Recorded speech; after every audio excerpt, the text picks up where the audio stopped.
Hey guys, welcome back to the channel. This is story about what if Naruto was born with 3 powerful Kekkei Genkais part 1. Before I start, please do support for more amazing content and comments for part 2. Do consider to subscribe my channel and share my video to your friends and check out the description as well. Let's start the video. 5 years after the Kyuubi attacked, we find the usually peaceful village of Konoha, where people live together in peace and joyful harmony. But not young 5-year-old Naruto Uzumaki Namikaze. He was yet again being chased by a mob of dumb villagers who believe he is the Kyuubi reincarnation. Those fools. Naruto had crimson red hair that goes between his shoulders. Yes, Naruto will be a redhead like his mother in this story. He was pretty fast for a kid his age, and he wore orange shirt and black shorts. Why do they chase me so much and try to kill me? Thought Naruto. And he runs into an alley and hides in a dumpster. As he hides, the villagers run past him. Inside the dumpster, Naruto looks out and sees that the coast is clear. He gets out and goes over to Hokage Tower. I need to get to Gigi before they find me, thought Naruto. But when he gets to the base of the tower, wham! A rock hits Naruto in the back of the head and he blacks out. Now we've got you, demon, shouted a male villager. We will now finish what our yandame started, shouted the pink-haired villager. It's Councilwoman Mabuki Haruno. Now you died, demon, shouted a female villager. You killed our loved ones and friends, and now we will end your life, shouted another male villager. They begin beating, stabbing and hitting Naruto to an inch away from death. But they were rash. They were in front of Hokage Tower. Enough, shouted a voice of authority. The mob stop dead in their tracks. They turn and see the Hokage and a squad of Umbu. Hokage-sama, we were just finishing the yandame's work by killing the demon brat, said a stupid villager. Arrest him, ordered Hiruzen as he pointed at the villager who said that. The Umbu arrest the villager. What? Hokage-sama, you can't do this, exclaimed the villager. I am the Hokage, and I make my choice, and I told you all hundreds and hundreds of times not to try and kill him, especially you, Mabuki, Hiruzen said in an angry voice. Hiruzen at this time is getting his backbone back, and he has finally had enough of the civilians and shinobi trying to kill Naruto. But Mabuki tried to say. Then she hears a voice that she recognizes all too well. Mabuki. She pales and turns to see Kizashi, her husband, and he does not look happy. Kizashi, I was at the market getting groceries. Mabuki tried to lie, which she was very lame-ass bad at. Smiley face. I told you to leave the boy alone. You disobeyed me. The next time you try to hurt him will be your last, said Kizashi in a threatening tone. Kizashi will not be bashed. I decided that Kizashi will try everything he can to protect Naruto. Do I make myself clear? Asked Kizashi. But Kizashi, Mabuki tried to say. Mabuki, said Kizashi in a tone that means business. Mabuki looks down in defeat. Yes, Kizashi, said Mabuki in defeat. Good, said Kizashi. The rest are all yours, Hokage-sama, said Kizashi. Thank you, Kizashi, said Hiruzen. Of course, sir, said Kizashi, and leaves with his wife. The punishment for your actions against Naruto would normally be death, but I decided to have you be thrown in prison until you all learned your lessons. If not, then you will be executed. This is the last time I'm doing this, said Hiruzen. The civilians and some shinobi that hate Naruto begin to shout in outraged silence, shouted Hiruzen, and they shut right up in fear. From now on, if anybody tries to hurt and or kill Naruto will be publicly executed for the village to see. I have spoken, declared Hiruzen, and they pale at this. Take them away, and get Naruto to the hospital. Hiruzen ordered the Umbu. Yes, sir, replied the Umbu, and they arrest the attackers and rush Naruto to the hospital. Naruto's mind, the moment he blacked out. Naruto wakes up in his subconscious and he notices that it is like a sewer. Where am I? Naruto asked himself. Kit, come closer, said a voice, and Naruto gets nervous and follows the voice. He comes across a giant cage with a seal on it. What the heck is that? Naruto thought, and red chakra becomes visible behind the cage door as a face appears. Hello, Naruto Uzumaki Namikaze, said the mass of chakra. Namikaze? Asked Naruto. You weren't told about your heritage? Asked the surprised Kyuubi. Heritage? Who are my parents? Asked Naruto. Your parents, Kit, are Kushina Uzumaki and Minato Namikaze, said Kyuubi. Naruto's eyes widen at this. What? How? Yelled Naruto, and Kyuubi shouts, shut up, brat, and Naruto shuts his mouth in fear. Geez, Kit, at this rate your yelling's gonna burst my eardrums, said Kyuubi with a sweat drop. The Yandame Hokage is my father? Asked Naruto. Yes, answered Kyuubi. Why would he seal you inside me? Cried Naruto. Kit, your father had to protect Konoha. He tried protecting the village and his wife and you at once, but it didn't work so well. He sealed me inside you to make sure the damned Uchiha that kidnapped you wouldn't get his greedy and power-hungry hands onto my power, said Kyuubi in an angry tone. Who is the Uchiha who tried to get your power? Asked Naruto. The name of the Uchiha who tried it was Madara Uchiha, one of the founders of Konoha. He is also ultimately responsible for the death of your clan, explained Kyuubi, and Naruto is horrified at this and then gets very angry. I will bring that bastard to his knees, snarled Naruto. Kyuubi chuckles. It seems we have a common enemy, he said. But if Madara is a founder of Konoha, then he should be long dead by now, said Naruto as he suddenly remembers that Madara is a founder. Madara is somehow still alive. That now means you can begin your quest for vengeance, said Kyuubi. You're damn right I will, said Naruto. Naruto then remembers something. Kyuubi, What were my parents like? He asked. Well, Kit, your mother was one of the last surviving members of the Uzumaki clan. You see, including you, there are 5 Uzumakis left in the elemental nations. Explained Kyubi. Sorry to interrupt, but do you mean that there are more Uzumakis than the elemental nations? Asked Naruto, who is in shock. Yes, Kit, there are 5 other Uzumakis other than yourself. And about your father, he was the last of the Namake's clan, until you were born. Said Kyubi, and Naruto is in shock. Dad was the last of his clan until I was born. I want answers from Gigi, and I want them when I wake up. Thought Naruto. Kit, before you go, you have 3 Kekkei Genkais that no one except the old man has heard about. Said Kyubi. Kekkei Genkai? Asked Naruto in a confused voice. That's right. The fucking Chunin at the academy sabotaged your education, said Kyubi in realization. He continues, a Kekkei Genkai or a bloodline limit is a very special power that makes a clan a powerful clan. And I did say you have 3. I have 3 Kekkei Genkais? Asked Naruto. Yes, Kit, said Kyubi. What are they? Asked Naruto. The first one is a special power called telepathy. It means the power of the mind and you can use it at will. The second one is magnetism. That allows you to control all metal at will. And the third and final one is teleportation. It allows you to get to anywhere just by thoughts. It is perfect for escapes from those stupid villagers who see you as me. Explained Kyubi. Naruto grins at this. With those Kekkei Genkais on my side, then no one will try and hurt me. He thought, I am so gonna enjoy them. Said an excited Naruto. Don't get too cocky, brat. They're gonna be very tricky to master. Warned Kyubi. But Kyubi, how will I recognize the 5 Uzumakis who are probably still out there? Asked Naruto. And Kyubi smirks and says that part is easy. They have the same hair color as you. That will make finding them easy. Naruto said sarcastically. Now you need to wake up. The old man will need to know what you learned from me. If he says not to trust me and that I am evil, tell him Kyubi attacked because he was controlled by an Uchiha, and when Kyubi got free, he attacked in self-defense. That might be able to get him to know the truth. Said Kyubi. Okay, later, said Naruto. Konoha Hospital, real world. Naruto opens his eyes and sees that the room he's in is white. Where am I? Asked Naruto. You are in the hospital, said a voice. And Naruto turns to see a doctor. You were out cold for 3 hours. You're lucky to be alive thanks to being in front of Hokage Tower. Said a doctor that is next to him. What happened when I was out? Asked Naruto. The villagers did the same thing to you like they did last year. They beat, stabbed and hit you until you were an inch away from death. That was until Hokage-sama stopped it. Explained the doctor. Yes, and just in time too. Said a voice. Naruto and the doctor turn and see Hiruzen sitting on a chair. Gigi, can I tell you something important in private? Asked Naruto. You may, said Hiruzen, and the doctor leaves the room to give them privacy. The moment I blacked out, I came face to face with the Kyubi. Said Naruto. Hiruzen's eyes widen at this. Naruto, don't listen to it. It's pure evil and will try and corrupt you. Said Hiruzen in worry, and Naruto says Kyubi wanted me to say something to you for him in case you said that. And it was Kyubi attacked because he was controlled by an Uchiha, and when Kyubi got free from the mind control, he attacked in self-defense. That is the reason Kyubi attacked. His words, not mine. Hiruzen calms down, and asks did he say the name of the Uchiha?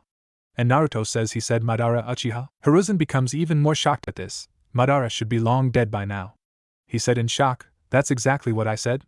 Naruto exclaimed. Did he tell you anything else? Asked Hiruzen. My parents, Minato Namake's and Kushina Uzumaki, said Naruto, and Hiruzen's eyes widen yet again. And then I have not 1, but 3 powerful Kekkei Genkais. Naruto continued. You were supposed to be told about your parents when you either turn 15 or become a Chunin, but since Kyubi told you, then you can have your heritage. Said Hiruzen with his head down in shame. Why would keep my parents' identity secret from me? Asked Naruto, feeling betrayed. I'm sorry, Naruto. Your parents had many powerful enemies outside the village and would try and get their revenge by killing their son, so I kept it a secret from nearly everyone in the village. Explained Hiruzen in guilt. Now I know why Gigi was keeping my heritage from me, thought Naruto. And what's this about having 3 Kekkei Genkais? Asked Hiruzen. Kyubi said I have 3 Kekkei Genkais. Said Naruto. What are they?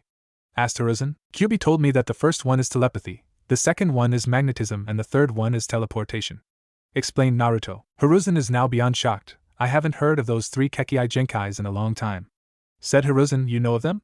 Asked Naruto. Yes, I fought a couple of telepaths, magnetism manipulators and teleporters before, and that was 40 years ago. It is very rare to have those powers. Said Hiruzen. Am I the only telepath in the elemental nations that exists right now? Asked Naruto. So far, yes, you're the only one, but having all 3 Kekkei Genkais has never happened before. Said Hiruzen. Wow, so how will I be able to control them?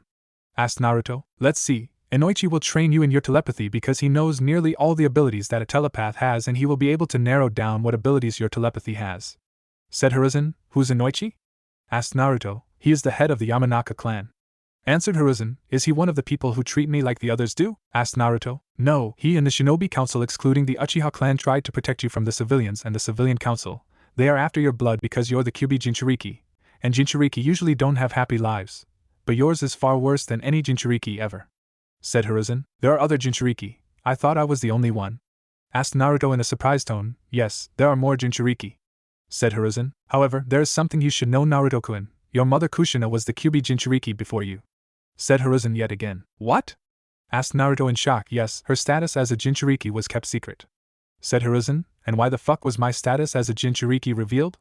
asked Naruto in an annoyed tone. Hiruzen is shocked that the 5-year-old knew such language, and answered, "Because your parents wanted you to be seen as a hero for keeping the Kyuubi at bay, but their request was dishonored and made you suffer." "Request? What does he mean by that?" thought Naruto as he raised an eyebrow. "What do you mean by request?" asked Naruto. "That's because they're still alive," answered Hiruzen. That shocked the hell out Naruto. "What?"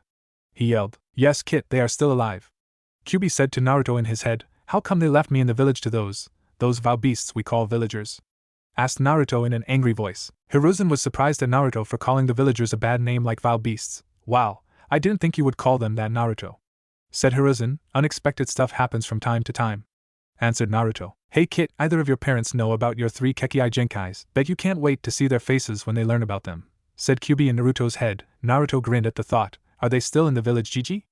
asked Naruto. "No, they left the village with your sister Natsuki, who is 2 years older than you. They thought that Kyuubi would give you problems and decided to train Natsuki so that Kyuubi would be contained," answered Hiruzen. What yelled Naruto and Kyuubi from Naruto's subconscious. "Wait, are you and Kyuubi in good terms?"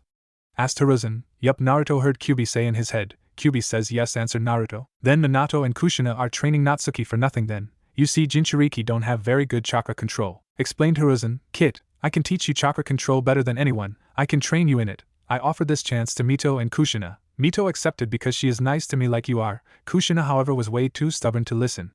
Naruto heard Kyuubi. "Kyuubi offered me training in chakra control. He also said that he offered this chance to my mother and Mito-sama when he was sealed in them. Mito-sama accepted, but my mom was way too stubborn to listen to him," said Naruto. "Is that so? I'm glad Kyuubi is inside you. You get your own private training," said a happy Hiruzen. "Ha, Mom and Dad are in for a big shocker when they find out about my 3 Kekkei Genkais," thought Naruto. Meanwhile, in an unknown area, Achu sneezed to a certain shinobi. "Someone must be talking about me," they thought as they continued to train their daughter. "I hope that Naruto is being treated like a hero and receiving special training, and if he isn't, then all hell's gonna break loose when Kushina learns about it," thought the blonde shinobi. "My Sochi better be treated like a human, because if he isn't, then I will tear those who harmed him limb from limb," thought the blood-red-headed shinobi as the thought caused many Konoha villagers who harmed Naruto get shivers in their spines. "I hope you're being treated fairly, little brother, cause if you aren't, then I will open up a great big can of whoop-ass on those who disrespected you, Uzumaki style," thought a 7-year-old redhead. Back at Konoha, "Well, as I said, Inoichi will train you in your telepathy. I will try and help you with your magnetism training and teleportation training," said Hiruzen. Naruto grins and hugs Hiruzen. "Thank you, Gigi," he said. "You're welcome, Naruto," said Hiruzen as he smiled. A week later, Naruto is standing in front of Hiruzen's desk waiting for Inoichi to arrive. "Alright, Naruto. Once you master your 3 Kekkei Genkais, I want you to keep it a secret until I say you can reveal it," explained Hiruzen. "Yes, Gigi," said Naruto. "I also want you to make sure you pass the Genin exams when I enroll you into the academy for the exam. I have suspicions that one of the Chunin at the academy is a traitor. I sensed that one of them had dark chakra, and I want you to be my eyes and ears when it's time."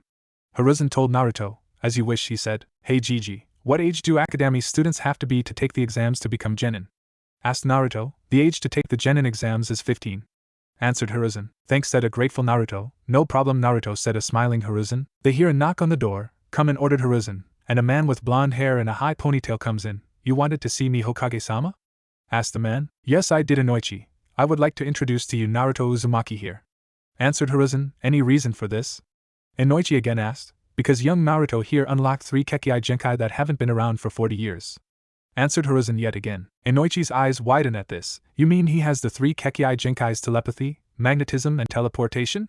he asked in realization. "Yes, and I would like you to train Naruto in his telepathy," said Hiruzen with a smirk. "You have picked the right person for that kind of training. My clan does have skills with the mind. I would be honored to train Naruto in his telepathy training, but who will train Naruto in his magnetism and teleportation?" asked Inoichi. "I am, because I understand them better than anyone," answered Hiruzen. "Are you sure, Hokage-sama? What about paperwork?" asked Inoichi. "I'll take care of it after Naruto's training is done for the day. I will also be teaching him some jutsus myself," answered Hiruzen. "How long till Naruto's training to be complete, and that he can enter the academy for the Genin exam?" asked Inoichi. "It would be 10 years," answered Hiruzen. Perfect, Naruto will be well prepared for the exam and the outside world. Said Inoichi in a happy voice. Yes, but when he begins his training under me, I will teach him a jutsu that will be a big help for his training. Said Hiruzen. It wouldn't happen to be the Shadow Clone Jutsu now, wouldn't it? Asked Inoichi. Yes, answered Hiruzen with a smirk again. What's the Shadow Clone Jutsu? Asked Naruto. The Shadow Clone Jutsu is a A-class forbidden jutsu that can give the user of the jutsu the memories of the Shadow Clone if dispelled. It is a Jonin class jutsu. Explained Hiruzen. Wow, that sounds like an awesome and handy jutsu to have. Hey Gigi, ever thought of using shadow clones for paperwork? Asked Naruto. Hiruzen froze at that. He then gets a wooden plank with a red target that says bonk head here from under his desk and bangs his head on it several times while saying stupid with each bang. Why didn't I think of that? Said Hiruzen while crying anime tears with Inoichi and Naruto sweat dropping at Hiruzen's tactics. Naruto, for telling me the secret to defeating paperwork, you have my permission to use forbidden jutsus, Hiruzen started to say and then gets a dark expression. But I want you to promise me something, Naruto. Only use the forbidden jutsus for when you really need to. He finished. I promise, Gigi, said Naruto. But you can use the Shadow Clone Jutsu whenever you please, for battle, training and messages. Said Hiruzen. Thanks, Gigi, said a happy Naruto. Of course, Naruto, said Hiruzen. So Gigi, when does training start? Asked Naruto. It begins tomorrow morning, answered Hiruzen. Alright, I will get prepared for the training. Said Naruto, and he leaves to prepare for the training he will be receiving. Hiruzen sighs sadly. Hokage-sama, is something wrong? Asked Inoichi. Yes, Inoichi. I fear that Naruto will face some warriors that will want his Kekkei Genkais for their own gain and greed. Said Hiruzen in a worried voice. If that's what you're worried about, then we need Naruto to be well prepared for his journey as a shinobi. Said Inoichi. Yes, and Naruto also must be able to survive the wrath of the civilians, and they have their last warning. Said Hiruzen in agreement. Perhaps I can be of assistance? Asked a voice that Hiruzen recognized very well. They look at the door and see the head of the Rutambu and a member of the Elder Council, Danzo Shimura. What do you need, Danzo? Asked Hiruzen with narrowed eyes. I would like to offer the Uzumaki Namake's boy the protection of the Rutambu. Said Danzo. How do I know that this isn't one of your seems to have Naruto enrolled into the Rutambu? Asked Hiruzen. You see, old friend, I have been in the shadows for long enough, the Uzumaki boy has suffered enough, and more importantly the civilian council has been in control of things around Konoha for long enough. The time of the civilian council's corruption has come to an end. Said Danzo, surprising Hiruzen and Inoichi. So you've finally come to your senses, old friend. Said Hiruzen in a happy tone. Indeed, said Danzo while smirking. Rutambu can watch over Naruto and protect him from all dangers that the civilians have in store. Said Hiruzen. Of course, and I also know that young Naruto has the 3 Kekkei Genkais: telepathy, magnetism and teleportation. Said Danzo. Hiruzen and Inoichi's eyes widen at this. I've done my own research on telepathy, and what I discovered on telepathy is what I call its darkest secret. It's that the telepath can copy any jutsu and bloodline that their enemy wields, and that is very rare for a telepath to copy Kekkei Genkais, explained Danzo, making both men beyond shocked at what they heard. How is that possible? If a telepath can do that, then telepathy can make the Sharingan look like a joke. Said Inoichi. That is exactly what I mean. Said Danzo with a smirk. What must the telepath do to copy a Kekkei Genkai? Asked Inoichi. All the telepath has to do is to look into their enemy's eyes, think the words copy Kekkei Genkai, and the telepath gains the Kekkei Genkai. Explained Danzo. Will the telepath be able to keep the Kekkei Genkai even if she copies another Kekkei Genkai? Asked Hiruzen. From what I discovered, yes. And here's the real kicker. A telepath can copy jutsu much faster than the Sharingan no matter how powerful the Sharingan is. Said Danzo. Hiruzen and Inoichi are in awe at this. Telepathy truly is better than the Sharingan. I might have to ask Naruto-kun if he wants to be in the CRA. Thought Hiruzen happily. Young Naruto will become an extremely powerful telepath. I just know it. Said Hiruzen in a proud tone. You got that right, Hokage-sama. With telepathy, magnetism and teleportation on his side and complete control, then Naruto Uzumaki Namake's will be unstoppable. Said Inoichi. Right, young Naruto will be a shinobi that even the bravest of all will fear him. I know he will. Said Hiruzen. Meanwhile, with Naruto just as he left Hokage office, Naruto is now walking home with a smile on his face. Okay, hopefully I don't have to run into those bloodthirsty savages again. He thought. He takes a different route to get near his apartment, but then his stomach growls. Time for some ramen. Naruto thought to himself again. Naruto goes to Ichiraku's for some ramen. Tucci and Ayam are some of the Konoha citizens that don't see Naruto as the Kyuubi reincarnation. He gets to the ramen stand and Ayam sees him. Hey Naruto-kun, she says happily. And Naruto smiles and says hello Ayam-chan. Dad, Naruto is here, Ayam calls out. And Tucci comes out and sees him. Hey Naruto, how are things today? Asked Tucci. Well, I'll be receiving training from Hokage Gigi and Inoichi-sama. Said Naruto. Both of their eyes widen at this. Wow Naruto, that is an honor to be trained by Hokage-sama and Inoichi-sama. Any reason why they are training you? Asked Ayam. Because we discovered that I have 3 Kekkei Genkais. Said Naruto. That threw both Tucci and Ayam for a loop as their jaws drop all the way to the ground. 3 Kekkei Genkais? Asked an extremely shocked Tucci. Yup, answered Naruto. What are they? Asked Ayam. They are telepathy, magnetism, and teleportation, answered Naruto. If Ayam's and Tucci's jaws didn't drop farther into the ground, they did now what? She shrieked. No way, said an even more shocked Tucci. You guys know about them? Asked Naruto. Know about them, we've heard rumors about them, said Ayam. What were the rumors? Asked Naruto. Rumor has it that those with either telepathy, magnetism, or teleportation are said to be nearly unstoppable, but to have all 3 Kekkei Genkai is even more frightening, explained Tucci. What can you tell me about telepathy? Asked Naruto, who became more and more curious. You see, Naruto, from the rumors that we have heard, it's that the very first telepath was born 500 years ago. His name was Koga Fujimoto. He was an extremely powerful telepath. No one could match him, explained Tucci. Wow, said Naruto in awe. At the same timeline, the first magnetism manipulator is named Kazuko Tachibana. She was very powerful herself, and no wielder of magnetism could hold a candle to her. Tucci continues. At the exact timeline as Koga and Kazuko, the most powerful teleporter, or should I say most powerful teleporting duo, are a man named Koichi Yukimura and a woman named Masago Mizushima. Both are tied for that rank. Nobody can out-teleport them. Tucci finishes. I can't believe that there were shinobi that powerful that lived long ago. Yash, I now have a new dream and goal. I want to surpass the most powerful telepath, magnetism manipulator, and teleporters of all time, and I will also become Hokage, declared Naruto proudly. We're sure you will, Naruto. Oh, I forgot. What would you like? Said / asked Tucci. Oh, right, the usual, answered Naruto. Oh, and Naruto, this time it's on the house, said Tucci. You're the best, said Naruto, smiling. Why, thank you, that's very kind of you, said Tucci, also smiling. An hour later, after Naruto finishes his ramen, he walks home while avoiding the civilians, but first he hides and decides to eavesdrop on a conversation of drunk civilians. The demon brat has been giving us a lot of problems. We need to put this monster down, and kill any demon lover on sight, man, woman, whatever, tonight. I don't give a rat's ass of what the old fart thinks. He doesn't have the balls to stop us. The demon brat will die and we will kill it, and if it's the last thing we ever do.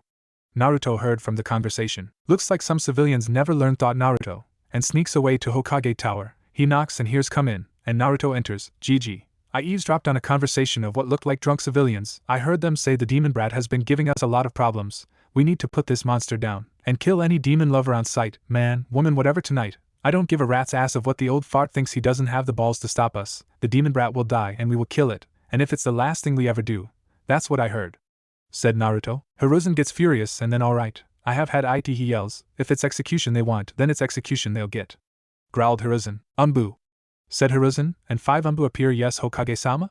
One of them asked. Round up the mob of the civilians and shinobi who didn't heed my warning. It's time that they learn who they are dealing with, ordered Hiruzen. As you wish, replied the Umbu. They are in for the punishment of their lives, they thought, and they shunned out to arrest the drunk civilians and shinobi who planned on killing Naruto and anyone who cared for him. Another hour later, the mob of civilians and shinobi that didn't heed Hiruzen's warning are now at the chopping block, fearing how the Hokage found out about their plan to finally kill the Kyuubi brat behind his back. Citizens of Konoha, we are here to witness the execution of the ones who did not heed my warning when it involves Naruto Uzumaki. Hiruzen started, and was interrupted by the shouts of outrage from the Naruto haters. Silence, roared Hiruzen, and they shut up in fear of his anger. As I was saying, and they yet don't know who brought the information of what they were planning to me. The one who gave me that information is none other than Naruto himself. As punishment for breaking the law and not heeding my warning, they are to be put to death for their treachery, finished Hiruzen. Hokage-sama, you can't do this, sniffled one of the civilians that are going to be executed. And why not? Asked Hiruzen with narrowed eyes. We were trying to get rid of the demon brat so its taint wouldn't plague us anymore. Please don't execute me. I have a wife and kids, pleaded the man. You think that getting your family involved will save you from your punishment? It will not, said Hiruzen. Have mercy, pleaded another civilian. How many times has Naruto begged for mercy? How many times has he pleaded for his life to be spared? You guys never show him any mercy at all. It shows how heartless you really are, said Hiruzen. Half of those who harmed and disrespected Naruto look down in shame, while the other half still believe that Naruto is the Kyuubi. Now you will be released from your lives, but know this, your sufferings didn't end here. No, your sins against Naruto have caused your sufferings to only begin, said Hiruzen. But someone tried to say, kill them, ordered Hiruzen, and the executioner then gets his axe and chops their heads off. Anybody else got a problem with the law? Asked Hiruzen in a menacing voice, and everyone else shook their heads in fear. Good, dismissed, said Hiruzen, and everyone leaves for their homes fearing that they would be next for the chopping block. Naruto walks home. At least they won't try and attack me, thought Naruto, and he gets home. He undresses and goes to bed. Alright, tomorrow is the day my training as a telepath, magnetism manipulator and teleporter as well as shinobi begins, so I will be needing a good night's sleep. he said to himself, and goes to sleep. It has been 10 years since Hiruzen and Inoichi trained Naruto in his shinobi and Kekkei Genkai training and chakra control from Kyuubi. Over those 10 years Naruto learned every ability that Inoichi knew that telepathy wielded. Naruto is now ready for his Genin exam as the results for his skills and his Kekkei Genkais and other stats for shinobi are rated in ranks. Naruto's training results: telepathy high Umbu, magnetism manipulation low Kage, teleportation mid Umbu, ninjutsu mid to high Jonin, taijutsu low to mid Jonin, genjutsu high Umbu thanks to telepathy, fuinjutsu high Kage, Uzumaki blood, kenjutsu low Kage, chakra control mid Umbu, accuracy low Jonin, chakra level, high Kage. End of results. Naruto is standing in the Hokage's office facing Hiruzen. Naruto's appearance changed as well as his personality. Naruto now had a metal-armored red vest under a purple-hulled cloak that has golden kanjis that reads Konoha's mastermind with a red whirlpool above it. He wears a purple headband with a golden Egyptian-style eye on it, wore black steel-toed boots with metal shin guards and wore a purple and golden medallion around his neck that has a gold kanji on it that stands for mind.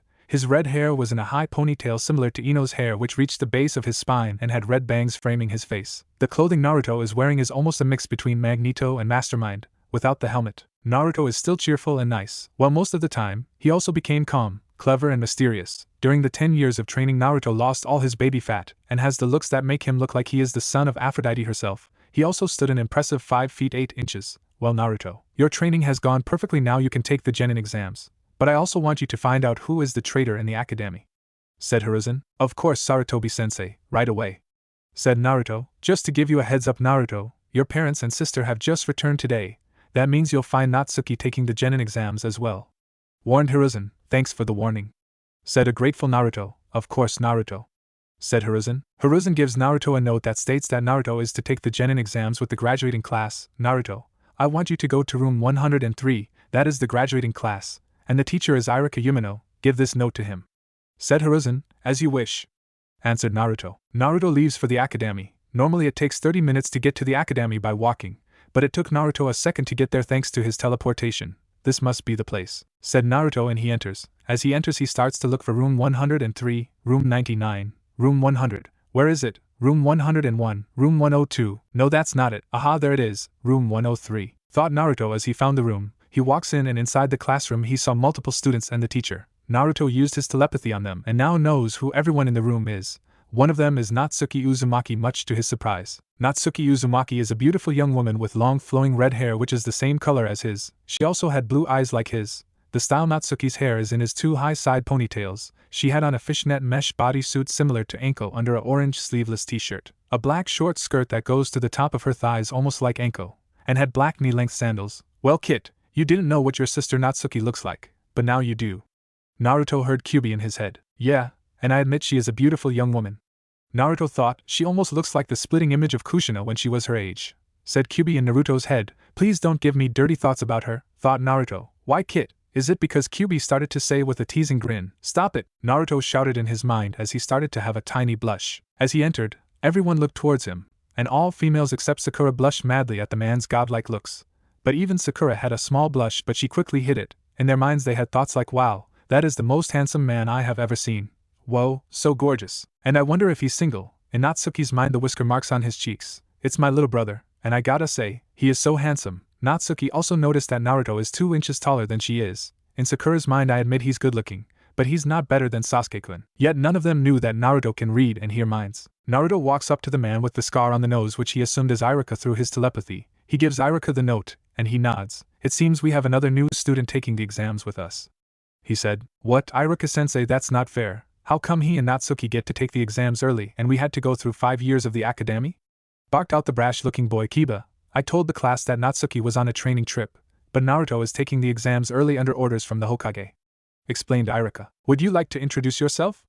Asked Irika. Naruto nods and says, I am Naruto Uzumaki Namikaze. I like training, ramen, gardening, reading, my precious people, and creating new jutsu. I dislike perverts, rapists, arrogance, the civilian council, the elder council minus one of them, the Uchiha clan, corruption, and those who don't see the difference between the kunai and the scroll it is sealed in. My hobbies are training, gardening, learning, and creating new jutsu. My goals, however, I would rather keep to myself. That shocked everyone except Natsuki and Irika. He's related to Natsuki and the Yondaime?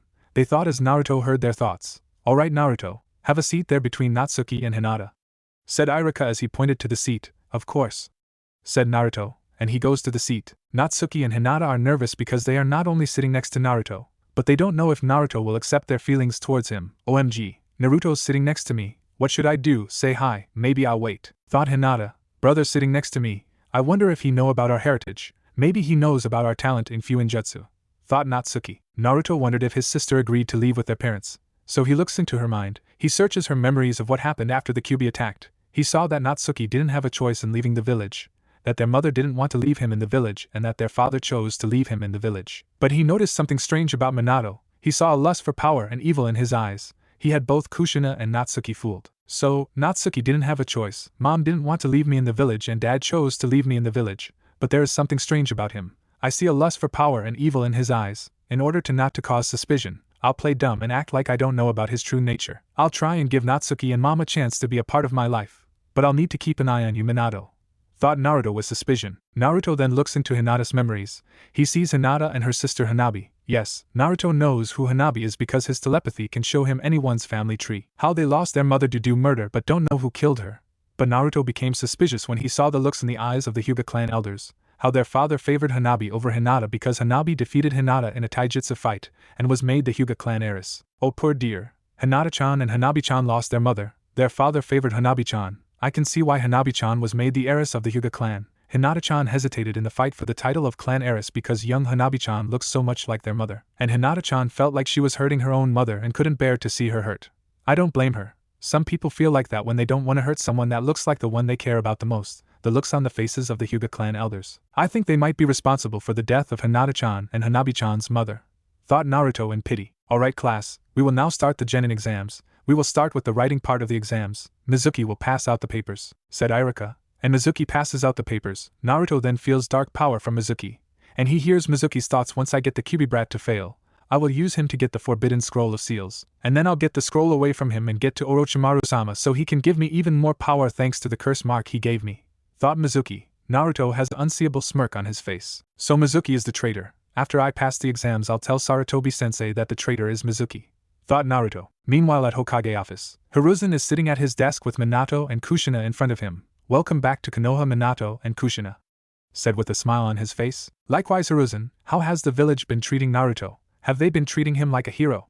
Asked Minato. The village treated Naruto like he was the Kyuubi himself. They've done so many unspeakable things to him. I tried everything to make sure he gets treated like a hero, but they never did. Hiruzen sadly said. Kushina gets horrified. Minato pretends to be horrified, but he grins in his head. Perfect. Naruto will become a powerful weapon indeed. He thought with evil intentions. How could you let them do this to him? We asked them to treat him like a hero and yet they do this to him, cried Kushina. They were harming him behind my back, until finally I had enough and gave them one last warning and those who didn't heed it got executed, explained Hiruzen. Minato smiles on the outside, but begins to sweat on the inside. But Kushina grins at last. You finally got your backbone back.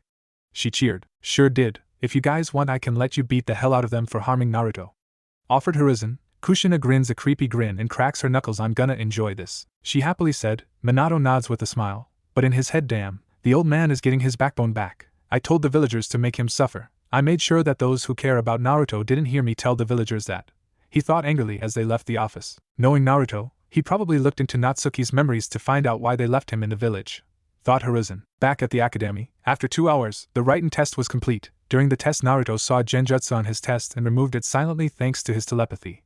After that he easily did the test in a minute. Time's up. Now everyone follow me outside for the kunai and shuriken throw, said Irika. Everyone follows him out to the field. Alright, when I call your name you will need to try and strike the targets you see before you, explained Irika. Yes sensei, replied the students. Okay, first is, said Irika. After a while of the kunai and shuriken test, most of the students got some decent scores on this part of the test. Choji got 6 out of 10, Shikamaru got 7 out of 10, Sakura got 7 out of 10, Ino did better than Sakura by getting 8 out of 10, Shino got 7 out of 10, Kiba got 4 out of 10, Yakumo got 8 out of 10, Hinata got 8 out of 10. Alright Sasuke, you're up, said Irika. Sasuke smirks and chucks the kunai and the shuriken, his fangirls cheering. He got 9 out of 10, good Sasuke, you have the highest score so far, says Irika. Sasuke smirks again and walks back to the group. Satsuki, you're next, said Irika. Satsuki walks up with the kunai and shurikens, takes aim and chucks them at the targets. Everyone except Naruto are surprised. Satsuki got 10 out of 10, excellent Satsuki,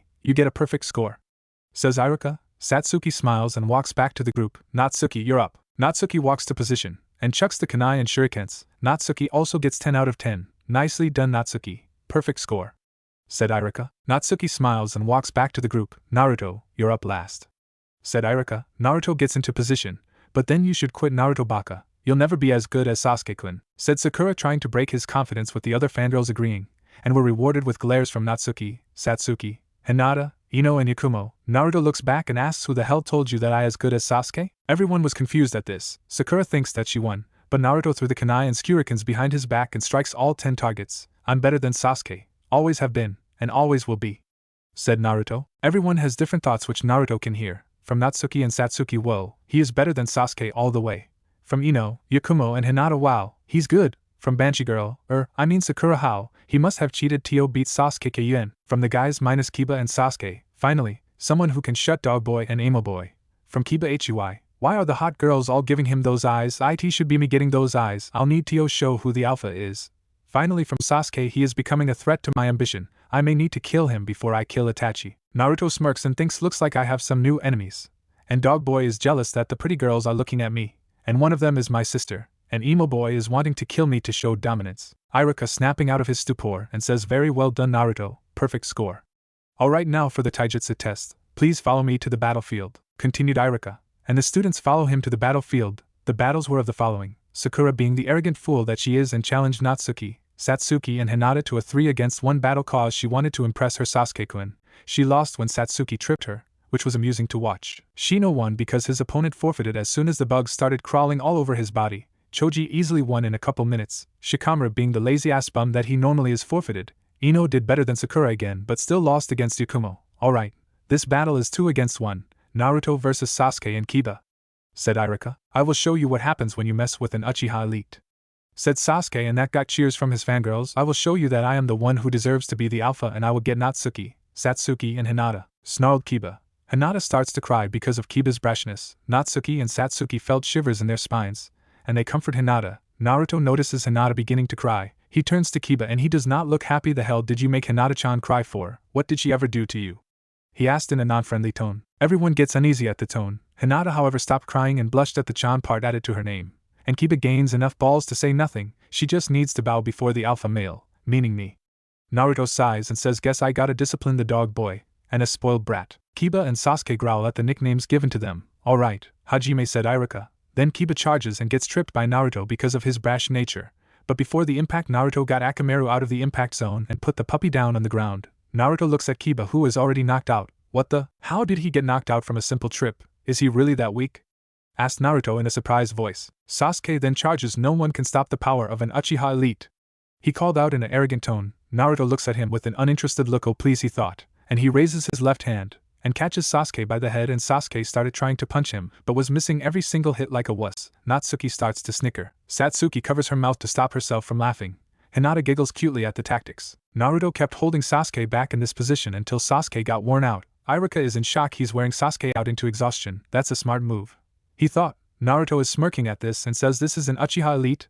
If it is, then this is just sad cause elites can give me more of a challenge. From what the information his telepathy gave him on Sasuke and Satsuki, from Sasuke he found out that he is a power-hungry, revenge-obsessed, arrogant and spoiled brat. Satsuki is the complete opposite. She is a cheerful, nice, fun-loving and sweet young woman. Sasuke snarls at Naruto, don't underestimate me. Naruto then does a very light chop to the back of the head and Sasuke is out cold. Winner, Naruto Uzumaki, declared Irika. And Sakura, being the fangirl that she was, then shrieks, how? Naruto Baka must have cheated. Sasuke-kun is the best. And the other fangirls agree. Sakura, Naruto didn't cheat. If he did then I would notice it, but since he didn't then he wins, said Irika. Sakura and the rest of Sasuke's fangirls huff and pout in annoyance. Okay, now that taijutsu is done, now for the ninjutsu.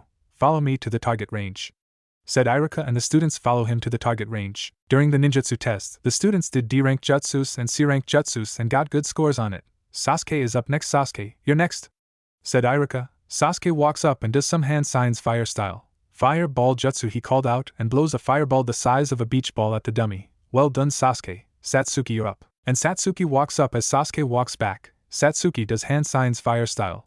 Phoenix flower jutsu, Satsuki called out, and 10 huge streams of fire appear and the dummy didn't stand a chance. Excellent, Satsuki. Natsuki, you're up, said Irika. And Satsuki goes back while Natsuki steps up, then does a couple hand signs water style. Raging waves, and blows a large torrent of water at the dummy, and the dummy is soaked. Great job, Natsuki. Alright, Naruto, you're up last. said Iruka. Natsuki goes back to the group and Naruto walks up to position, does some hand signs and calls out Earth style, Earth Dragon Bomb. Everyone is surprised at this.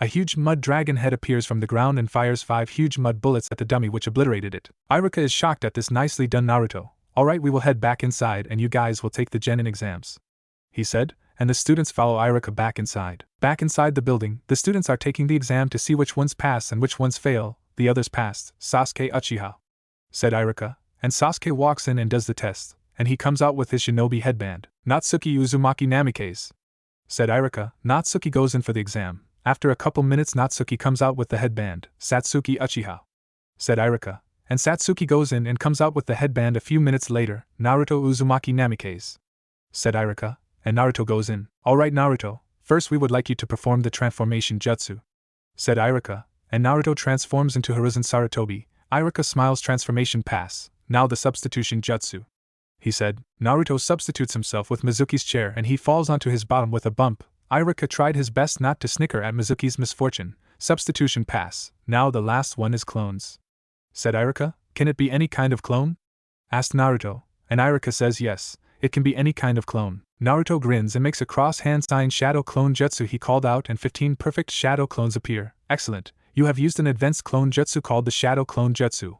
That counts as a pass. You passed Naruto. You are now a shinobi to Konoha, said a happy Iruka as he gives Naruto the headband and Naruto puts it around his neck. Mizuki however is furious. Damn it, the brat passed. I was hoping that he would fail so getting the forbidden scroll of sealing would be easy. Now I gotta do it myself, he thought. Naruto smirks, which is unseen. Foolish Mizuki, I will tell Sarutobi sensei your plan about to steal the scroll before you can even get to it, thought Naruto. After the test, Iruka is standing in front of the class and is going to give out the class ranks. Alright, now we will be giving out the class ranks. The rookie of the for the shinobi is Naruto Uzumaki Namikaze with Sasuke Uchiha behind by a hair, said Iruka. Naruto smiles, but Sasuke is pissed off. I will kill you, Dobe, then Itachi, he thought. It is a tie for Kunoichi of the year. Natsuki Uzumaki Namikaze and Satsuki Uchiha. Congratulations, said Iruka. Both girls smile at that. The dead last however is Kiba Inuzuka. Tough luck for you, pal, said Iruka jokingly, getting some Snickers. Kiba is growling at this. Damn it to hell, that red-haired guy stole my spot as Alpha.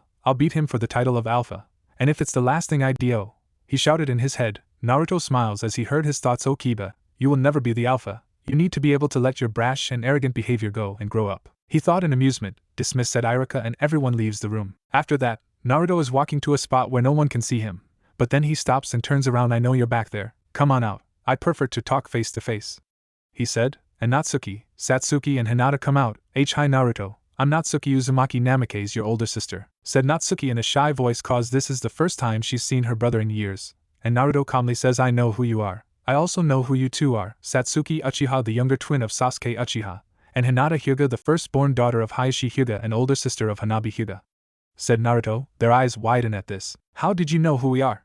Asked Satsuki. I have knowledge on everything in Konoha. I know all about you and everything in this village, explained Naruto. Then you know about our parents and heritage? Asked Natsuki. I know you didn't have a choice and mom didn't want to leave me in this hellhole and that our dad chose to leave me here. Now if you'll excuse me, I have some business to take care of. You three go home, said Naruto. Naruto walks around a corner and the three try to get to him, and when they turn to the corner he wasn't there. What they didn't know is that Naruto teleported to Hokage Tower. At Hokage Tower, Naruto walks up to the secretary. I'm here to see Sarutobi sensei? He asked, and she looks and sees him. Go away, brat. The Hokage doesn't want to see you, she rudely said to him. Naruto sighs. I didn't want to do this, but he thought. He looks into her eyes as the irises in his own begin to glow white. She then becomes calm and says Hokage-sama has been expecting you. She said. Thank you, said Naruto, and he goes in and she goes back to normal. She looks around and sees that Naruto isn't there anymore. He must have left. Good, now I can be in peace, she said, not knowing that Naruto heard her. She is looking forward to being fired if she keeps that up, Naruto thought, and he knocks on the Hokage's door. Come in, said the voice of the Hokage, and Naruto walks in and sees Hiruzen at his desk relaxing as he finished paperwork. Hello Naruto, I see you passed the genin exams, said Hiruzen. Indeed, said Naruto. Have you found out who the traitor at the academy is? Asked Hiruzen, and Naruto nods. Yes, the traitor is Mizuki. I heard his thoughts about stealing the forbidden scroll of sealing and giving it to Orochimaru, something about making his curse mark stronger and gaining more power, and he was gonna get me to fail so he can get me to get it, and not him, he said. Hiruzen's eyes widen and silently curses himself for letting his weakness stop him from killing his student. I should have known this would happen, and I can't believe that he has a curse mark, he said. Nobody does, answered Naruto, and after he calms down, Hiruzen asks, have you met your sister Natsuki yet? Yes, answered Naruto. You looked into her memories with your telepathy, didn't you? Asked Hiruzen again, and Naruto nods. Yup, Natsuki didn't have a choice. Mom didn't want to leave me in this village and Dad was the one who chose to do it, but he said, but what? Asked Hiruzen. At Natsuki's memory of our dad, I noticed something strange about him. Naruto explained. How so? Asked Hiruzen. I noticed a lust for power and evil intentions in his eyes. Said Naruto. Do you have proof? Asked Hiruzen, and Naruto nods again and makes a holographic projection of Minato with his telepathy. Man, that comes in handy. Hiruzen looks the projection in the eyes, and he sees that Naruto was right, so Minato is power-hungry as well, and he is using deception to make himself look like a caring husband and father. Naruto, we may need to play dumb to make sure that Minato doesn't know that we know his true nature. He said. That was my plan as well. Said Naruto with a grin. Alright, first we let Mizuki take the scroll of sealing to the forest of death, and you will stop him there. Said Hiruzen. As you wish. Said Naruto. Later in the night, Hiruzen is standing in front of two groups, Chunin group and Umba group. Alright, I want you to find the traitor who stole the scroll of sealing, and bring him to justice. Kill him if he refuses to surrender. Hiruzen ordered them. Hi Hokage-sama. They say together and they shun Shin to locate the traitor. But two figures heard everything, Natsuki Uzumaki Namikaze and Satsuki Uchiha. We need to help them find this traitor. Said Natsuki. But we don't know where to look. Whimpered Satsuki. And they see Iruka heading for the forest of death. Let's follow him. Said Natsuki. Yes, let's. Agreed Satsuki, and they follow Iruka to the forest of death. Forest of death. Mizuki is panting cause he got away from Hokage Tower. He now has the scroll of sealing. Ha ha ha, now ultimate power will be mine when I give Orochimaru-sama the scroll of sealing. He crackled insanely. No way in hell am I gonna let you get away with the scroll, Mizuki. Said a voice behind him. Mizuki turns and sees Iruka and an unexpected arrival of two Kunoichi. So Iruka, you think that you and your two comrades can defeat me? Asked Mizuki with an insane grin.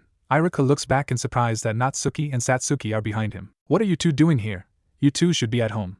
Iruka asked in shock that they are with him. We wanted to help catch the traitor. Answered Natsuki. Get out of here, this is too dangerous for you two. Ordered Iruka. And no, we will not abandon you in a situation like this. Yelled Satsuki. Guess I get to kill all three of you.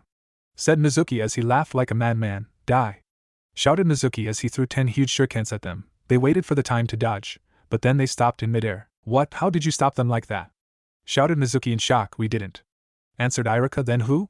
Asked Mizuki again. I did. Answered another voice that they recognize. They turn and see Naruto with his hand out. Naruto? Asked the shocked Iruka. How is he doing that? Thought a surprised Natsuki. I've never seen something like this before. Thought Satsuki. Mizuki grins. The Kyuubi brat is here. Now for the fun part. He thought and greed. Naruto, do you know why the village hated you? Asked a crazed Mizuki. No Mizuki. Shouted Iruka. Natsuki lowers her head because she knows Satsuki is confused. Huh? She thought. No I don't. Please enlighten me? Asked Naruto playing dumb. 15 years ago, there was a decree that no one is to speak about. Said Mizuki. Decree? What does he mean by that? Thought Satsuki confused as hell. Here it comes. Thought Naruto. Don't tell him. It's forbidden. Shouted Iruka again. It's that I have the Kyuubi inside me, is it?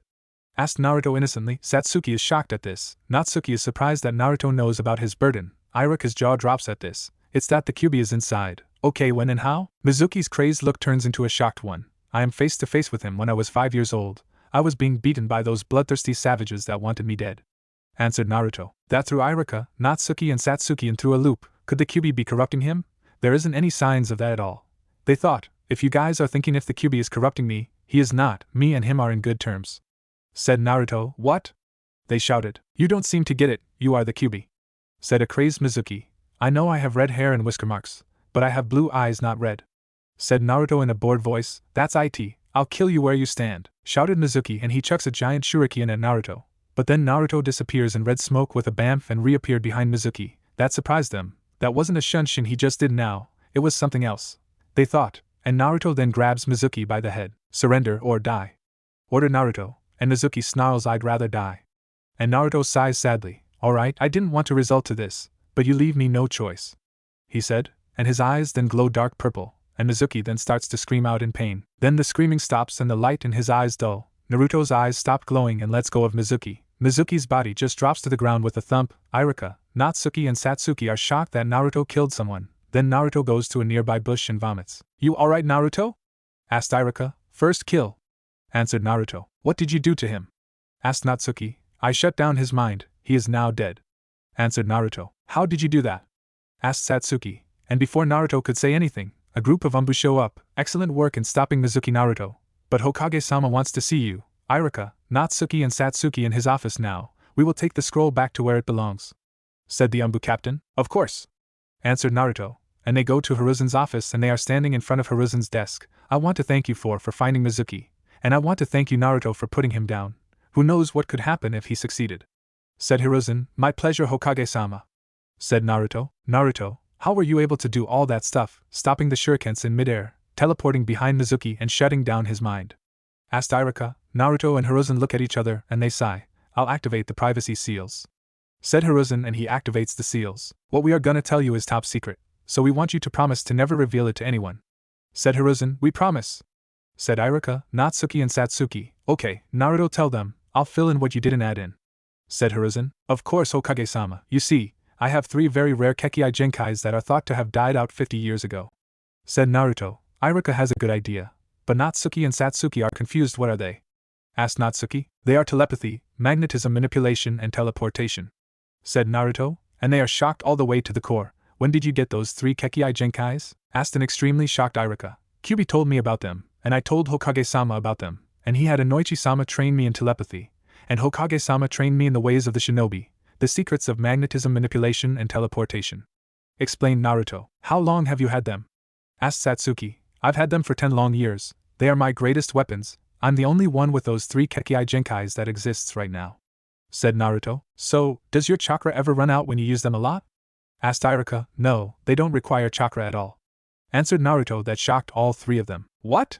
They yelled. But that's impossible. All Kekkei Genkais require chakra for them to work, so how are these 3 different? Asked Natsuki. The answer is that the other Kekkei Genkais are required for the entire body to use chakra, but not these 3. They only need one body part for them to work, and that is the brain, explained Naruto. But Naruto, how did you know everything about us and Hinata? We want the real answer, asked Satsuki. Naruto sighs. I used my telepathy on you 3. My telepathy not only gives information on the ones I scan, but also lets me see their family tree, even lets me scan their memories, he answered. So that's how you know all about us. But why keep it hidden? Asked Natsuki. Because I don't want the civilian council finding out about my Kekkei Genkais. If they found out, then they would try and put me in the CRA against my will to make Konoha unstoppable, answered Naruto. That is why I keep my secrets hidden from them, so they think I'm nothing but a scapegoat for them. Other than you 3, the others who know are myself, Sarutobi-sensei, and Noichi-sama, Danzo-sama and the Ikarakas, continued Naruto. So you don't want them finding out, because they think that Konoha should be an unstoppable village? Asked Irika. That is correct, said Naruto. Okay Naruto, your secret's safe with us, said Natsuki. Thank you, said a grateful Naruto. What about Jiraiya, should he know? Asked Natsuki. Who? Asked Naruto. Our godfather, answered Natsuki. Naruto turns to Hiruzen and asks, mind if I look into your memories to find out who Jiraiya is, Sarutobi-sensei? And Hiruzen says not at all. Naruto looks into Hiruzen's memories and finds Jiraiya talking to Minato and the elders. The toads told me that the child of prophecy will be born and either bring peace or destruction to the elemental nation. I believe it is to date the elemental nations. That means I will have to try and seal up the powers of the child of prophecy, said Memory Jiraiya. The child will be a magnificent weapon to Konoha to show dominance to other nations. No one will stop us, said Memory Minato. Naruto returns to the real world. Jiraiya is too obsessed with the child of prophecy. He thinks that the child of prophecy will destroy the elemental nation. The child of prophecy is me. He knows that the child of prophecy is the Kyuubi Jinchuriki, he explained. How so? Asked Hiruzen. He wants to seal up my powers when he gets the chance. That means my Kekkei Genkais, said Naruto. Hiruzen smiles and says there is a problem for him. Naruto, thanks to your telepathy, Fuinjutsu is useless against you. Ha, sucks for him, laughed Naruto. Okay, you guys need to get some sleep. Tomorrow is the team placements. And Naruto, this will be a surprise for you when you are on the team you are put in, said Hiruzen. What surprise? Asked Naruto. Don't even think about using telepathy on me to find out, cause that will ruin the surprise, Hiruzen told Naruto. Alright, said Naruto in a depressed tone. Good, dismissed, declared Hiruzen. And everyone goes home. Naruto heads home and gets into his nighttime clothes and flops on the bed. Alright, tomorrow is a new day, better get some sleep, he said to himself, and goes into a peaceful sleep. Naruto awakens to the morning light. Well, today's the day, he said to himself. He gets up, takes a shower, eats some breakfast and brushes his teeth. He sees his headband on the counter. Better take this, Naruto said to himself. He takes his headband and wraps it around his neck, and heads out. Alright, time to head to the academy, said Naruto. Naruto then teleports to the academy and walks right in, and sits down next to Hinata, H-Hai and Naruto Keikun. said Hinata. Hello Hinata, said Naruto with a smile. Hinata blushes at the smile, and then Natsuki sits next to him. Hey Naruto, she said. Hello sis, said Naruto, smiling at her, making her blush a little. After the other students arrive, they then hear some shrieking. Oh great, them! Groaned Satsuki, and as expected Sakura and Ino barge in. Ha, I won! Declared Ino. No way I did. Hey everyone, who won? She asked, and everyone said Ino. Ah, who asked you? She asked in a sarcastic tone. You're actually the one asked who won, so that's your misfortune, said Naruto, making Natsuki, Satsuki and Hinata giggle and the rest of the students laugh at Sakura. Oh, burn! Laughed Choji. Shut up, fatso! She shouted, and everybody that knows Choji pale and he gets pissed. I'm not fat, I'm big-boned, he growled as he prepared to crush Sakura like a grape, and then feels someone grab him by the shoulder. He turns and sees Naruto. Calm down, Choji. You'll get your chance at the Chunin exams when you get nominated for it in a couple months, he said, shocking everyone in the room but Natsuki and Satsuki. How does he know about the Chunin exams coming up in a couple months? Everyone thought, except for Natsuki and Satsuki, who smirk. Naruto knows because unlike you he does his homework on future events. Both of them thought. Iruka walks in with bandages couple minutes later and Sakura asks Iruka-sensei, what happened to you? I had to help take down a traitor who tried to steal the forbidden scroll of sealing, which was Mizuki, answered Iruka. How did Mizuki-sensei turn traitor? Asked Hinata. Greed is the answer, Hinata-chan, said Naruto, and she blushes at that. And how do you know, Baka? Asked the clueless Sakura. Because Naruto, along with Natsuki and Satsuki, helped me take him down, answered Iruka. Why would they do that? Asked Ino. As service to our village, answered Natsuki. I second that, agreed Satsuki. Alright, now we will do team placements. Team 1 is started Iruka, and after a couple minutes, yet teams 1 to 6 are not important, so they're lame. Iruka gets to Team 7. Team 7 will be Sasuke Uchiha, Sakura Haruno, he said, and Sakura cheers as she is on the same team as her Sasuke, and Kiba Inuzuka, and your Jonin sensei is Anko Mitarashi, finished Iruka. At this time, Sakura is rubbing it in the other fangirls' faces like a foolish schoolgirl who got on the same team as her crush. Man, she needs a life. Kiba, however, is fuming that he isn't on the same team as either of the hot kunoichi in the class. Man, he is gonna get killed if his lust gets the better of him. Team 8 is Hinata Hyuga, Shino Aburame and Sai, and your Jonin sensei is Kurina Yuhi, said Iruka. Hinata feels sad that she isn't on the same team as Naruto, as the said young man puts a hand on her shoulder to comfort her, which gets her to smile beautifully. Sai, along with the rest of the root Umbu, know about the girl's crush on the redhead, so Danzo tasked him to make sure that Hinata is well protected. Team 9 is still active, so Team 10 is Ino Yamanaka, Shikamaru Nara and Choji Akimichi, and your Jonin sensei is Asuma Saratobi. And Ino is bummed out that she has a lazy ass and a big-boned eater. Thank you, no problem Choji, smiley face. There will be a new team and it is called Team 11. And the members are Naruto Uzumaki Namikaze, Natsuki Uzumaki Namikaze, said Iruka. That shocks both Naruto and Natsuki at this. Satsuki Uchiha and Yakumo Kurama.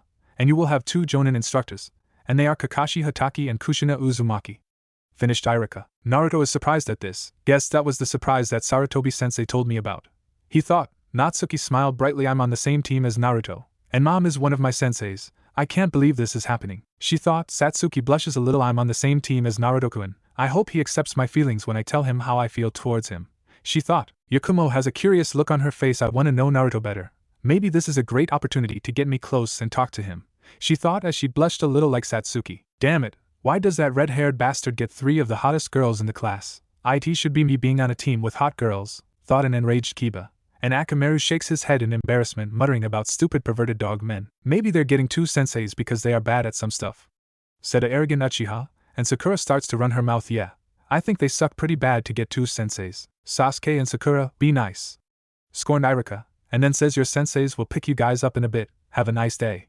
And the senseis for teams 1 to 6 arrive and pick up their squad members. After 10 minutes of waiting, Team 11 is the only team that is left in the room, after the senseis of Teams 7, 8, and 10 arrive to pick up their genins, and with Anko and Kurinai secretly staring at Naruto with hungry looks and mild blushes on their faces, also having dirty thoughts on wanting to know him better. And then 13 minutes later, Kakashi and Kushina finally walk in. Our first impression is, you look okay, meet us on the roof, said Kakashi, and Kushina is looking at her son Naruto and has some dirty thoughts. Wow, Sochi's really gorgeous. My goodness, he's even better looking than Minato-kun. And oh bad Kushina, bad, he's my son for crying out loud, but he is so good looking. And oh why am I even thinking about my Sochi that way, I'm his mother, she thought. Naruto smirks at the thought, which was unseeable. So, Mom has dirty thoughts about me, yeah, this should be interesting, he thought, and they go to the roof of the academy. Alright, now that we are here we can introduce ourselves, said Kakashi. Why don't you start first?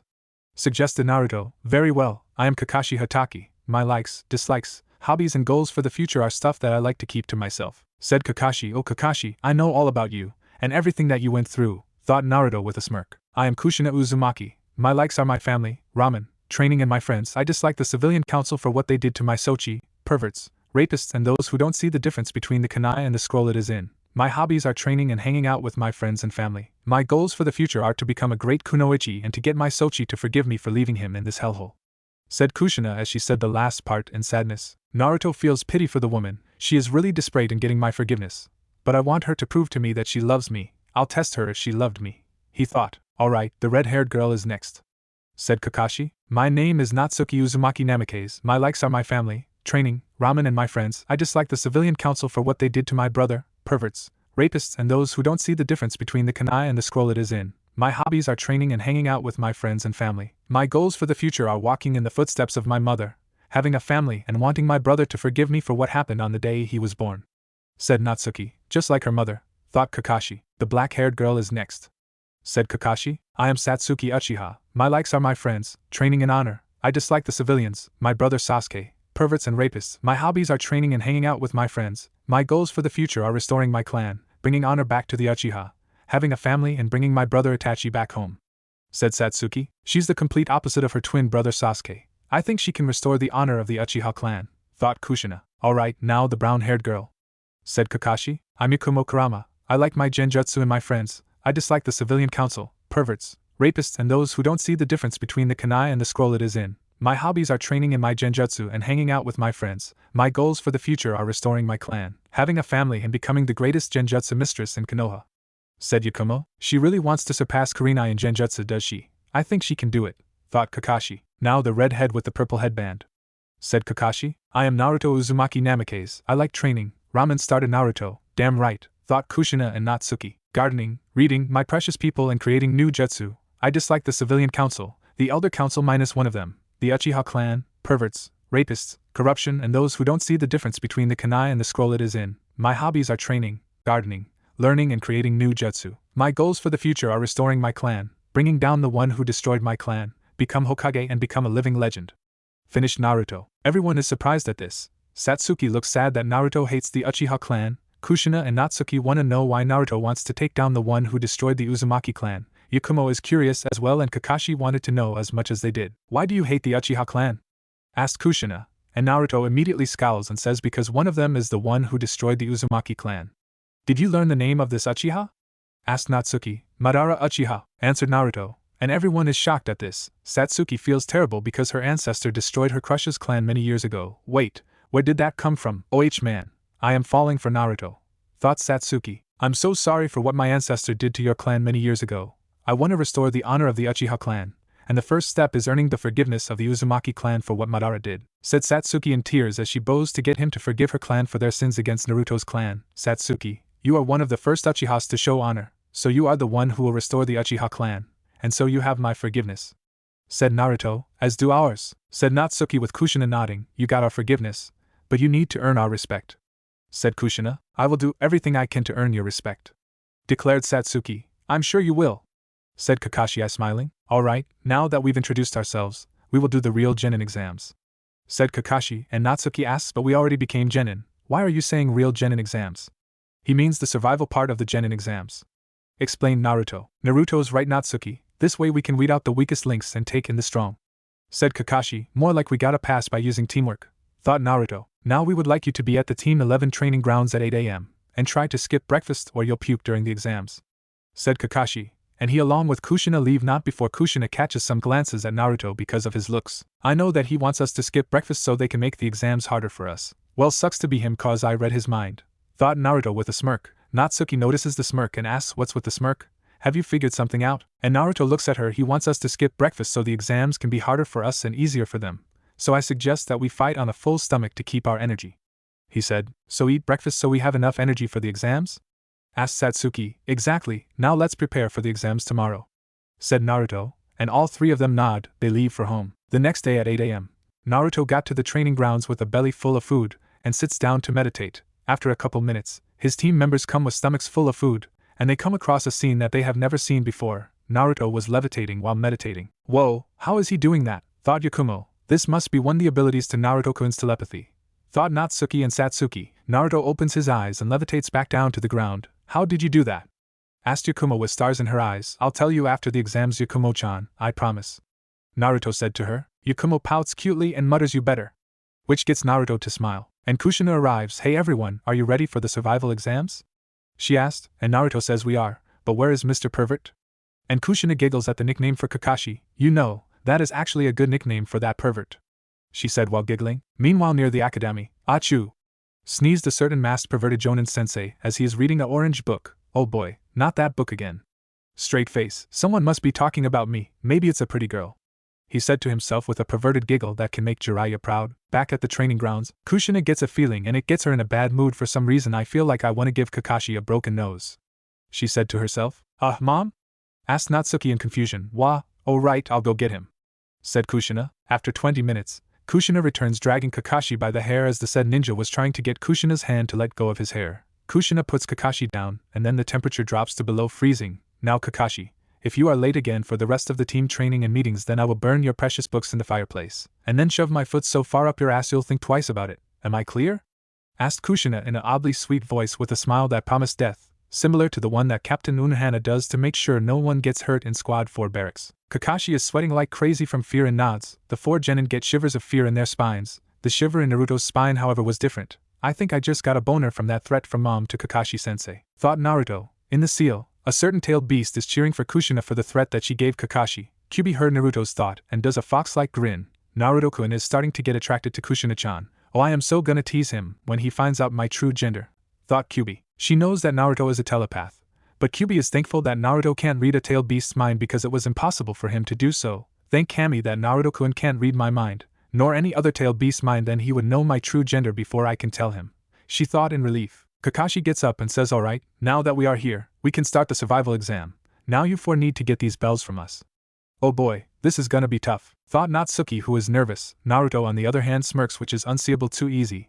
But I wanna see if Mom really loved me. I know, I'll put her in an illusion of me as a 12-year-old child all lonely and sad that no one would help, he thought. You're going to test her heart, are you? Asked Kyubi inside his head. Yup, I want to see if she loved me at all, to see if she regrets her choice, thought Naruto. Okay, just don't go overboard with it, said Kyubi. Alright, thought Naruto again. You 4 have until noon to get the bells.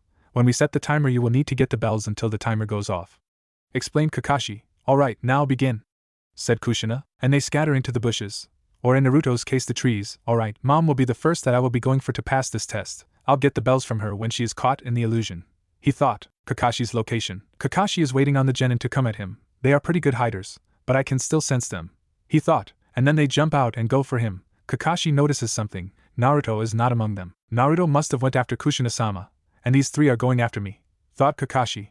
And then Satsuki goes through some hand signs fire style. Fire ball jutsu, she called out, and blasts Kakashi with it, and he dodges, then does some hand signs of his own, water style. Water shark bomb jutsu, he called out, and a water shark charges at Natsuki, Satsuki and Yakumo. Natsuki however then does hand signs earth style. Mud wall, she called out, and a wall made of earth comes out of the ground and blocks the jutsu. And then Kakashi goes underground. The 3 are searching for him, and then from the ground Kakashi grabs Natsuki's ankle earth style, headhunter jutsu, and then Natsuki is pulled into the ground up to her neck. Kakashi jumps out of the ground and says, nice try, your teamwork is flawless, but it is not enough to defeat me. And then from behind, Yakumo casts a genjutsu on Kakashi, and Kakashi is in horror that he is seeing his precious book being burned by the girls. I shall avenge thee, he cried out. As he charges, Natsuki appeared behind Kakashi as she finished the hand signs water style. Water prison jutsu, she called out, and Kakashi is now trapped inside the water prison. While he is imprisoned, the girls then charge for the bells, seeing their chance. And as they got closer, Kakashi then poofs into smoke and a log is in his place. Natsuki gets annoyed. Oh come on, he just had to use the substitution jutsu, she complained. Satsuki's eyebrow is twitching in anger. Damn it, I really hate it when they use that jutsu, she thought. Yakumo is annoyed too, but then she hears something in the bushes. She called out to her fellow teammates, and they charge for the bushes. But they see a rabbit. They face fault into the ground. Try and sense for him next time, Yakumo, said Natsuki in annoyance. Yakumo rubs the back of her head and giggles in embarrassment. Sorry, she said. They hear laughing in the trees, and they see Kakashi laughing hysterically. Natsuki gets mad and yells, you think this is funny? And Kakashi through breath says, no, he, it's not funny. He ha ha ha ha, it's hilarious. Ha ha ha ha ha ha. And he continues to laugh like crazy, then cries out in pain as he gets kicked in the balls, which was thanks to Natsuki. Let's see if you think getting kicked in the balls is funny, she said in embarrassment, and then they grabbed the bells. Ha, we win! Laughed Yakumo, and Kakashi, still in pain, says, yeah, I guess you did, but Naruto is doing his test with Kushina-sama, she will be tougher than me. And Natsuki says, I know, Nichan wanted to fight her for some unknown reason. Okay, let's wait at the wooden post for them, said Kakashi, and the girls say hi. And they go to the meeting area in the training grounds to wait for Naruto and Kushina. Kushina's location at the beginning of the exam. Kushina is waiting to see who will come after her, and to her surprise Naruto charges at her. Naruto is going for me, this should be easy, no, I can't underestimate him, I don't know his abilities, she thought. Kushina sees it is only Naruto, so the girls decided to go after Kakashi. I get to face my Sochi, this is good, now I can find out what abilities he has, she thought again. Naruto then jumps, and then pulls out a shuriken, and throws it, and lastly does a couple hand signs shuriken shadow clone jutsu he called out, and then the single shuriken multiplies into 20 shurikens, and are headed straight for her. But then she gets her swords out and deflects all of them. You'll have to do better than that, Naruto-chan, she said. Naruto smirks at the name she gave him with a tiny blush on his face. I'll need to wear her out. But Uzumakis have a lot of energy and chakra, so this is gonna take a while, he thought. Naruto then makes a couple hand signs fire style, dragon flame bombs, and then blasts a giant bullet of fire from his mouth at her. This shocked her. Minato-kun was never able to use fire style jutsu, and neither have I. What secrets is he hiding? Kushina thought. Kushina then goes through hand signs and calls out water style, water wall, and she blocks the jutsu with a wall of water. Naruto then with a bamf, teleports behind Kushina, and says hey. And she turns around. Kushina sees Naruto and is surprised. How did he get behind me, she thought, and then Naruto's eyes glow sinister black and everything is all blank. What the, where am I? Kushina asked herself. She looks around and sees the village. It must be a genjutsu. I need to break it, she said, and tries to dispel it. But nothing happens. She tries again and still nothing happens. How is isn't breaking, so it isn't a genjutsu, she thought, and then she hears crying and goes to see what it is, and to her horror it was Naruto as a 12-year-old, covered in blood and wounds. My baby, she thought in tears. Find it, called out a voice. She looks and sees villagers searching for something. Where are you, demon brat? Called out another, and Kushina realizes that they are after Naruto, and the said child runs and one of them sees him. There's the demon, let's kill him, shouted the pink-haired woman. And Kushina sees that the woman is Mabuki Haruno, the woman that hated her ever since she and Minato got together. That hag must be after my baby, Kushina thought. She then goes to stop them, and beats the hell out them. Leave him alone, and never come back, she screamed, and they leave. Kushina then turns and sees Naruto crying in an alley. She walks up to him and says Naruto, and the boy looks at her with tears running down his face. Naruto, I'm your mother, I will protect you, she said. Kushina then lends out a hand for Naruto to take, and the child slowly reaches for it. Then the child turns into what he looks like in four-tailed form. He is growling and snarling at her. She recoils and covers her face. You think I abandoned you, but I would never do that. I swear Minato forced me to break the sacred Uzumaki way that states that Uzumakis never turn their backs on their fellow clan members, ever, she said in sadness. Naruto is watching this through his telepathy, and sees that Kushina is trying to get to him. How did dad force mom to break the sacred Uzumaki way, he thought, and looks into her memories to find out. In Kushina's memories, Naruto sees memory Minato and memory Kushina on the day they left him. And no, I will not, repeat, not leave him in the village. It's against the sacred Uzumaki way to abandon their own flesh and blood. Memory Kushina screamed at memory Minato. Kushina, please listen to me, the village will treat him like hero.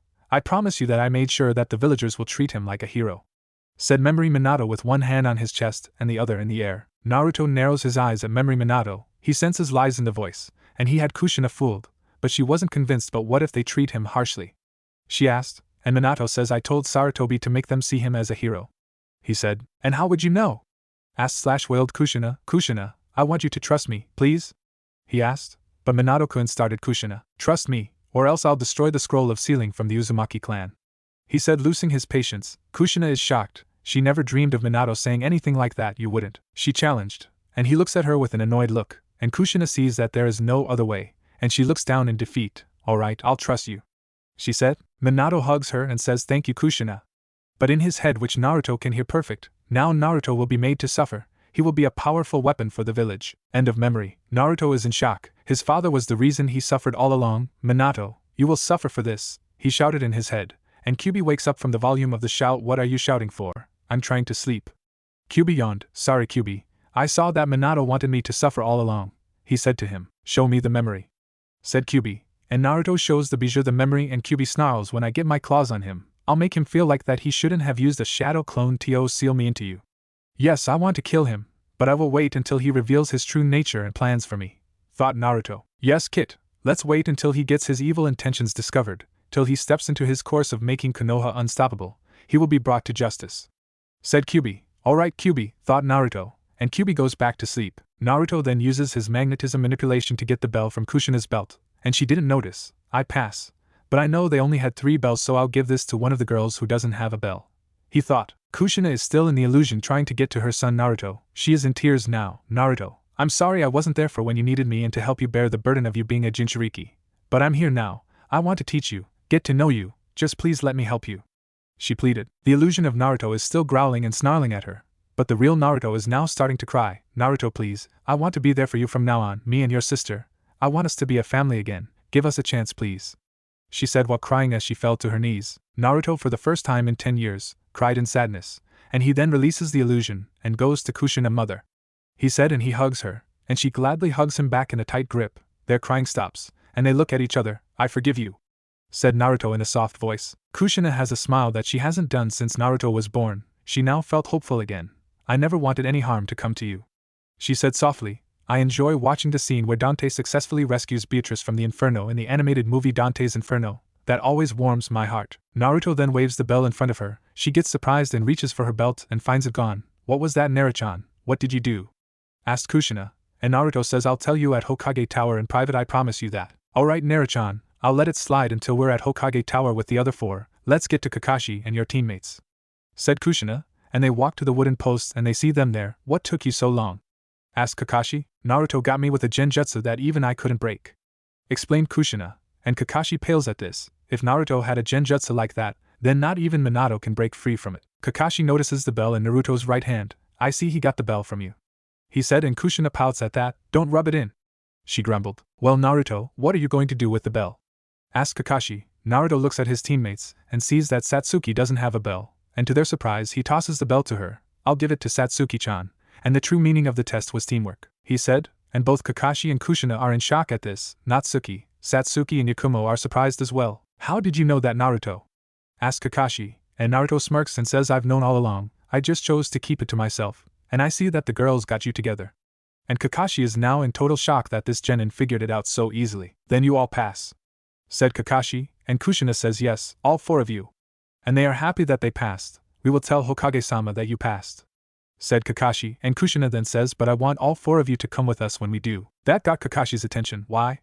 He asked, and Kushina says you'll see. They head to Hokage Tower, and the senseis are in there telling Hiruzen the results for their team evaluations. Team 1 failed, they're so lazy, said a jonin. Same with us, but they were lazy and not getting along well, agreed the other jonin. Team 7 passed, they need to start getting along. The Uchiha brat and Inuzuka boy charged in without thinking. They kept on running their mouths about how they're so great when they're actually not, said an annoyed Anko. Hiruzen sighs in annoyance. Those 2 are embarrassments to the village, he thought. Team 8 passed. Hinata can use some help and confidence. Shino was great, and so was Sai. Both of them supported Hinata all the way, said Kurenai. Team 10 passed. Ino can be bossy but still is a good teammate. Shikamaru can be lazy but he was a genius. Choji did great. They will be the next generation of the Ino Shikucho formation, said Asuma. Everyone looks at Kakashi and Kushina. Team 11 passed with flying colors. Natsuki, Satsuki and Yakumo came at me like a team, but I had a nice laugh at their tactics. Naruto went after Kushina-sama and won. Thanks to Naruto, the team now knows that teamwork is the key,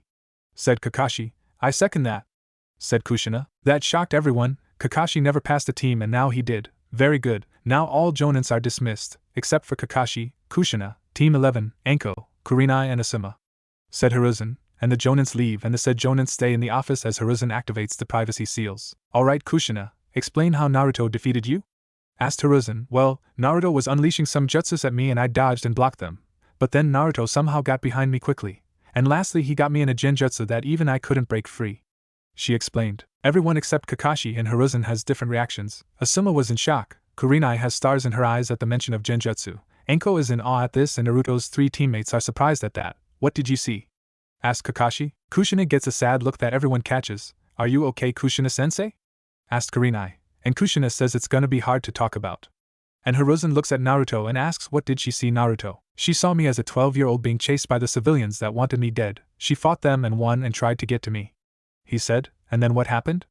Asked Asuma. She reached out for me and then I transformed into a beast with 4 tails and then growled and snarled at her.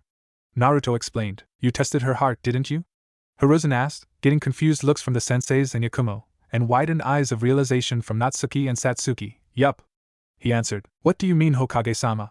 Asked Kurenai, and Hiruzen says the privacy seals are already activated, so you can tell them, Naruto. And Naruto says, alright, what I'm gonna tell you is classified as top secret, so as we told Natsuki, Satsuki and Irika, no one else must know. Why is that? Asked Asuma. I have 3 very rare Kekkei Genkais, they are thought to have died out many years ago. Explained Naruto. What are they? Asked Anko, and Naruto explains what they are, with Hiruzen adding in the details that Naruto forgot to mention. The reactions are different. Asuma is beyond shocked. Kurenai and Anko have hearts in their eyes, which has never happened with some of the ice queens of Konoha. I'll explain why their reaction is hearts in their eyes at the end of the chapter. Kushina covers her mouth in shock. She never thought and dreamed in a million years that her son Naruto would have the 3 rarest Kekkei Genkais in the elemental nations. Kakashi is surprised as well because his sensei's son had 3 extremely powerful and rare Kekkei Genkais, and Yakumo had stars in her eyes. I always thought those 3 Kekkei Genkais were a myth. But now Konoha has someone with telepathy, magnetism manipulation and teleportation. Said a shell-shocked Asuma. I should have never agreed with Minato on leaving Naruto in the village. I would have helped him with them. And Kyuubi isn't corrupting Naruto-chan at all. Kyuubi not once gave Naruto any trouble. I guess me and Minato really did train Natsuki-chan for nothing. Said a guilty Kushina. That's impossible. I never thought that those Kekkei Genkais would return. Said a surprised Kakashi. Oh, I am so gonna get to know him better. Thought both Kurenai and Anko in happiness. Wow, I never thought Naruto-kun was the only one who had 3 really rare Kekkei Genkais. Thought Yakumo with stars in her eyes and a blush. But Dad, why keep it a secret? Asked Asuma. Remember the civilian council? Said Hiruzen. Those who know that the civilian council is corrupted get angry. You mean if they find out, then they will try and force my Naruto-chan into the CRA against his will? Said Kushina in anger. Yes, and minus Danzo, the Elder Council will try and get them to win. Said Hiruzen. What about Danzo? Asked Anko. Danzo is on our side now. Thanks to him Naruto knows the darkest secret of telepathy. Said Hiruzen. And what would that be? Asked Kushina, as the others who don't know including Naruto teammates are curious about it. The rarest telepathic ability of them all, the ability to copy jutsu and other Kekkei Genkais. Said Hiruzen. What? They shrieked. Thanks to the privacy seals their screams are made deaf to the rest of the village. You mean telepathy has a rare ability that allows the telepath to copy jutsus and other Kekkei Genkais? Asked Asuma, still in shock. Hiruzen smirks and says yup, and here's the real kicker. The Sharingan can copy jutsus, but not other Kekkei Genkais. Telepathy can make the Sharingan look like a joke. Everyone who didn't know, their jaws drop to the floor. They look at Naruto and Anko says you really are the most unpredictable ninja. I know that you will be a legendary shinobi. And Naruto smiles, which makes the girls blush at the smile. He has a handsome smile. The girls thought, thanks Anko. I hope you straighten out your genins. Said Naruto. Anko grins and says I plan to. As she cracks her knuckles. Now that you've been told, Naruto and myself want you to keep this a SSS rank secret. Only Naruto and I can reveal it. Do you guys understand? Said Hiruzen, and the senseis, Kushina and Yakumo say we understand and we promise. Hiruzen smiled. Good, dismissed. He said. Everyone then leaves. Alright, Team 11 gets to start their first mission tomorrow. Said Kakashi. Kushina grins and says that's right, so you 4 need to be full of energy when the missions start. Hi sensei. Said the genin, and they start to leave. Naruto. Said Kushina, and Naruto turns around. What is it? He asked. I would like you to move back into the Namake's household, please, for me? She lightly pleaded, and Naruto looks surprised at that. You mean I don't have to live in an apartment where the civilians will try and destroy everything? He asked. Yes, answered Kushina. Then the answer is yes, said Naruto with a smile that made Kushina very happy, and she hugs him. Thank you for giving me and your sister a chance. She said happily. Of course, but I will need you two to be careful around Dad. Said Naruto. Kushina gets confused and asks why. And Naruto says I'm a little suspicious of him. He doesn't seem like someone that I can trust. Now that I think about it, he did threaten to destroy the scroll of sealing of the Uzumaki clan before we left you in the village. I have some suspicion of my own around him. Said Kushina. So you'll tell Natsuki to be careful around him? Asked Naruto. Yes, I planned on telling her to be careful since the day you were born. Said Kushina. Good, let's go home. Said Naruto, and they go to Namake's manor to end the day, and begin the new day tomorrow. It's a beautiful morning in Konoha, and a small animal figure is walking in the forest. However, luck was not on its side, as 4 more figures are waiting for the perfect time for the catch. This is Greyhound and Red Devil. Do you have the target in sight? Asked Kakashi with Kushina next to him. Red Sword Mistress in position. We have eyes on the target. Said Natsuki. Black Shadow in position. Target just 5 meters from us. Said Satsuki. Lady Genjutsu in position. Yes, the target is in sight. Said Yakumo. Mastermind in position. Target has been spotted. Said Naruto. Right, the target is beginning to go on the run. Go, commanded Kushina. The genins jump for the animal figure, and the animal begins to run away, but Naruto with a bamf teleports in front of the animal, He looks it in the eyes and hypnotizes it. Sleep, commanded Naruto, and the animal went to sleep. The animal is now sleeping in his arms, and Naruto walks over to his teammates, and Sensei's got the target. Tora, the missing cat has been caught, said Kakashi, back at Hokage Tower. Oh Tora, thank you so much for finding my cat. The woman cried in happiness as she began to show a little too much affection to the poor cat. Excuse me, I apologize for interrupting your happy reunion, but it seems that Tora thinks that you're showing a little too much affection, so if possible that can you take it easy and pet Tora lightly, for the cat's sake please, said Naruto. Oh Tora, is that why you're always running off away from me? Mommy will be gentle to you from now on, the lady said, and the cat is now happy. The lady walks home, and the Hokage says thanks to you Naruto, the shinobi don't have to worry about catching Tora again. At least now they'll be able to relax for once.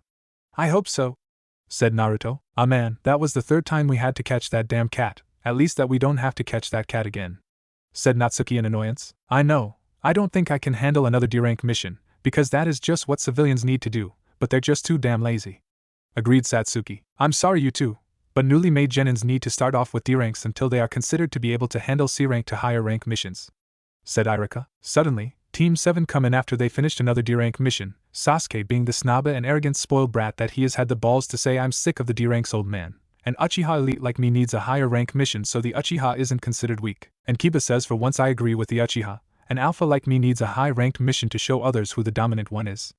With Sakura agreeing to their bullshit. Come on Sasuke, they just don't think that you're ready for a mission like that yet, said Satsuki trying to calm her brother down. Screw you Uchiha disgrace, snarled Sasuke. Satsuki looks like she is ready to cry. Her teammates are glaring at him for that insult. Hey, that was so uncalled for, snapped Naruto. Piss off dope, you're not part of a clan so you're a clanless nobody. Sasuke snapped back at Naruto as Natsuki and Kushina are comforting Satsuki. Naruto then releases a lot of killing intent that causes nearly everyone to fall to their knees except the Hokage and his teammates. You just dug your own grave, and by the way, that arrogant mouth of yours will get you and your teammates killed, along with Dogba's lust, growled Naruto. That's enough you two. I will not stand it if two of Konoha's shinobis are fighting in my office. Now stop fighting and don't look at each other, roared Hiruzen as he slammed his fist onto his desk. Sasuke and Naruto glare at each other and face the Hokage. If you want a C-rank mission so bad Sasuke, then you and your team will get one, Hiruzen said in an annoyed voice. Sasuke and Kiba smirk. About time old man, said Kiba, and that got him a smack on the back of the head by Anko. Kiba be nice, she scolded. Bring in Tazuna, ordered Hiruzen, and an old drunk walks in and looks at them. What is this? You expect these kids to defend me? The pink-haired one looks like she can't even fight properly. The dog boy looks like someone who would kill first, ask questions later. The duck but looks like he'll just shit himself. The lady with the leather coat is the one who I believe will do a better job, said Tazuna. Naruto, Natsuki, Satsuki, Yakumo and Kushina snicker at the nicknames for Sasuke. Sakura and Kiba as the said genin get pissed. HEY, don't insult the might of the Uchiha clan, barked Sasuke with Sakura adding her bullshit. Or I mean saying yeah, don't insult Sasuke-kun or his clan. It's not only them Tazuna, Team 11 here will help defend you as well, said Hiruzen, and Tazuna looks at Team 11. They look like they can handle themselves, especially the red-haired boy, said Tazuna giving Team 11 a thumbs up, making them chuckle, while Team 7 minus Anko was fuming at the fact that the old fart gave them a better reputation. Meet me at the gates tomorrow at 9 a.m. said Tazuna, and he leaves. Team 7 leaves as well except Anko telling them that she needed to speak with the Hokage for the moment, and they left. Naruto however had his eyes closed the entire time, and he says it's not a simple C-rank mission, it's gonna be risen to an A-rank mission. Everyone looks at Naruto. You read his mind, didn't you? Asked Hiruzen. Sure did, answered Naruto with a smirk. What did you learn from his mind? Asked Kushina. He is Tazuna, master bridge builder of the Wave Village, has a daughter named Tsunami and a granddaughter named Ayane. Their village is under the tyranny of Gado Corp and the bridge is the only way to make Gado's company come crashing to a halt, explained Naruto. That surprised everyone in the room. Thank God that you have telepathy Naruto, what would we do without it? Said Irika with happiness. What are you gonna do Sarutobi-sensei? Asked Naruto surprising Kushina at that. Hiruzen trained you himself? She thought, yes mom, but it wasn't only him, but also Inoichi Yamanaka. Sarutobi-sensei trained me in magnetism manipulation and teleportation as well as the way of the shinobi. Inoichi-sama trained me in telepathy. Hell, even Kyuubi decided to train me, but it was in chakra control. Naruto spoke to her telepathically, getting an even more shocked look from her. I'll send Team 8 with you as extra protection, they can help with protecting Tazuna, said Hiruzen. Very clever move Sarutobi-sensei. It seems getting your backbone back has also given you your smarts back, said Naruto in humor. Haha, very funny Naruto, said Hiruzen being sarcastic. Oh, you know that it's funny, said Naruto waving his hand, getting giggles from the girls including Kushina and Anko. Kakashi is snickering and so is Irika, while Hiruzen starts to chuckle. Alright, be at the gates tomorrow so the mission will begin. Dismissed, said Hiruzen. They leave and Naruto decides to head to a weapons shop for shinobi and kunoichi called Higurashi Weapons. He sees Isao at the counter. Hello Naruto, what will it be? Asked Isao. Oh, you know, I'm gonna stock on supplies for a mission which would be C rank, but I have a feeling that it will be more of an A rank, said Naruto. Oh, take a look around the store and pick out anything that you need, said Isao. Thanks, said Naruto, and he looks around the store for supplies and gets some 40 kunais, 40 shurikens, 40 senbons, 40 smoke bombs, 2 katanas and 10 storage scrolls. Isao says the price. I'm not good at telling the difference in money from other places. Thanks to Naruto getting some of his clan money was able to pay for them. Pleasure doing business with you, said Isao, and then something catches Naruto's eye. A display case with a rusty-looking pitchfork. It's the Nejibana. What's that? Asked Naruto as he pointed at the display case. Oh, that's an old rusted pitchfork. I'll take it down so you can hold it if you want, answered Isao. Sure, said Naruto. Isao walks over to the display case and takes the pitchfork out and hands it to Naruto. Upon touching Naruto's hands, the pitchfork then started to glow ocean blue, and then it started to change. Could this pitchfork be? Thought Isao in surprise. The pitchfork stops glowing and it has a new look to it. It now looks brand new. Naruto could feel power radiating from it. It had a silver 3-tipped spearhead, a ocean blue handle, a green tuft at the bottom of the spearhead and a metal bottom end that looked like a kid's top. In all my years, I've never seen this weapon with my own eyes, said Isao with stars in his eyes and all. Is there a problem? Asked Naruto. Everything is perfectly fine Naruto, for the weapon in your hands is the legendary weapon called the Nejibana, said Isao. The Nejibana? Asked Naruto. Legend has it that only an Uzumaki pure of heart can use this weapon to its full potential. To an Uchiha however it's useless. The powers it grants is the power of the seas. It can cause earthquakes and lets you breathe underwater. Legend also says that the Nejibana is a weapon blessed by the sea god Poseidon himself, and it's said to be indestructible, explained Isao. Naruto is in awe at this intel. He has a legendary weapon that only pure-hearted Uzumakis can wield. How much for the Nejibana? Asked Naruto. Since you reawakened its power, it's yours to keep free as charged, said Isao. Wow, thank you so much, said Naruto. Anytime Naruto, Isao said, and Naruto bids him farewell and runs into a girl about a year older than him and sees her on the ground. I'm so sorry. I should have looked where I was going, said a guilty Naruto as he helped her up. Thank you, said the girl. Naruto Uzumaki Namikaze, said Naruto. That shocked the girl. He related to the Yondaime? She thought. I'm Tenten Higurashi. My uncle owns the store here, said the now named Tenten. Nice to meet you, said Naruto in a friendly tone with a smile making her blush at it. She then sees the Nejibana and gets stars in her eyes. Is that the Nejibana, the legendary weapon of the Uzumaki clan? She asked excitedly. Yes it is, said Naruto. Can I hold it? She asked, adding the puppy dog eyes. Sure Tenten-chan, said Naruto, making Tenten blush madly at the chan part added to her name. He gives her the Nejibana and she is squealing like a fangirl who just got kissed by their crush. It's so beautiful. Is it yours? Asked Tenten. Yes, I just got it here, said Naruto. Here, but how? She asked again. Remember the rusty pitchfork, said Naruto, and Tenten nods. Well, when I touched it, it transformed into this, explained Naruto. Tenten is in awe at this. Wow, I really wish that I could see it transform, she said in sadness. Seeing this, Naruto then gives her a hug which makes her blush once again. He then whispers into her ear, don't worry Tenten-chan, you'll be able to see the Nejibana in action in the Chunin exams in a couple months. And she widens her eyes. How did he know when the Chunin exams were coming up? And I'm open for some weapon training after my mission. I'll be happy to accept your help in that kind of training Tenten-chan, Naruto added, whispering into her ear. But this time it was a flirty voice which makes Tenten a little wet. She was starting to fall in love with this young shinobi. See you later Tenten-heim, he finished whispering in her ear, which makes her blush heavily at the heim part added to her name this time. He then surprises her with a light and soft kiss on the cheek. Tenten is now in a full body blush, and she is watching Naruto leave for his home.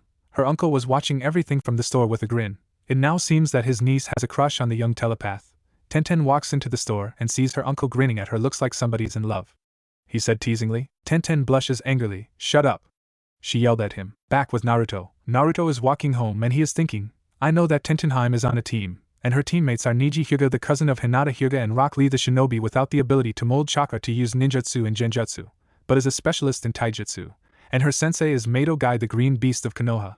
He thought, and he goes home, and he teleports to his room and goes to bed after he undresses. The next day, Teams 7 and 8 along with Natsuki, Satsuki and Yakumo are waiting at the gates for the rest of the people. Where are they? It's been 10 minutes and Kakashi-sensei, Tazuna-san and Naruto-kun are not here, complained Satsuki. Don't worry Satsuki-chan, they'll be here, and I'll make sure of it, said Kushina, with the last part becoming a growl. And Natsuki then sees Kakashi and Tazuna. There are Kakashi-sensei and Tazuna-san, but where is Naruto-kun?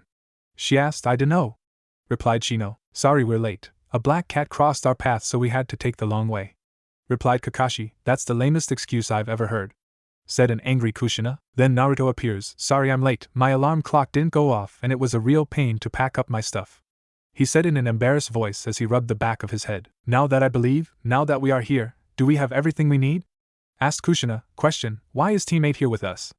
asked the brash Kiba, and Kakashi answers that because Hokage-sama decided to give Tazuna-san some extra protection. And that make Tazuna sigh in relief. "Now again, do you guys have everything that you need?" asked Kushina again, and they replied by saying hi. "Hey, where's your pack, Naruto Baka?"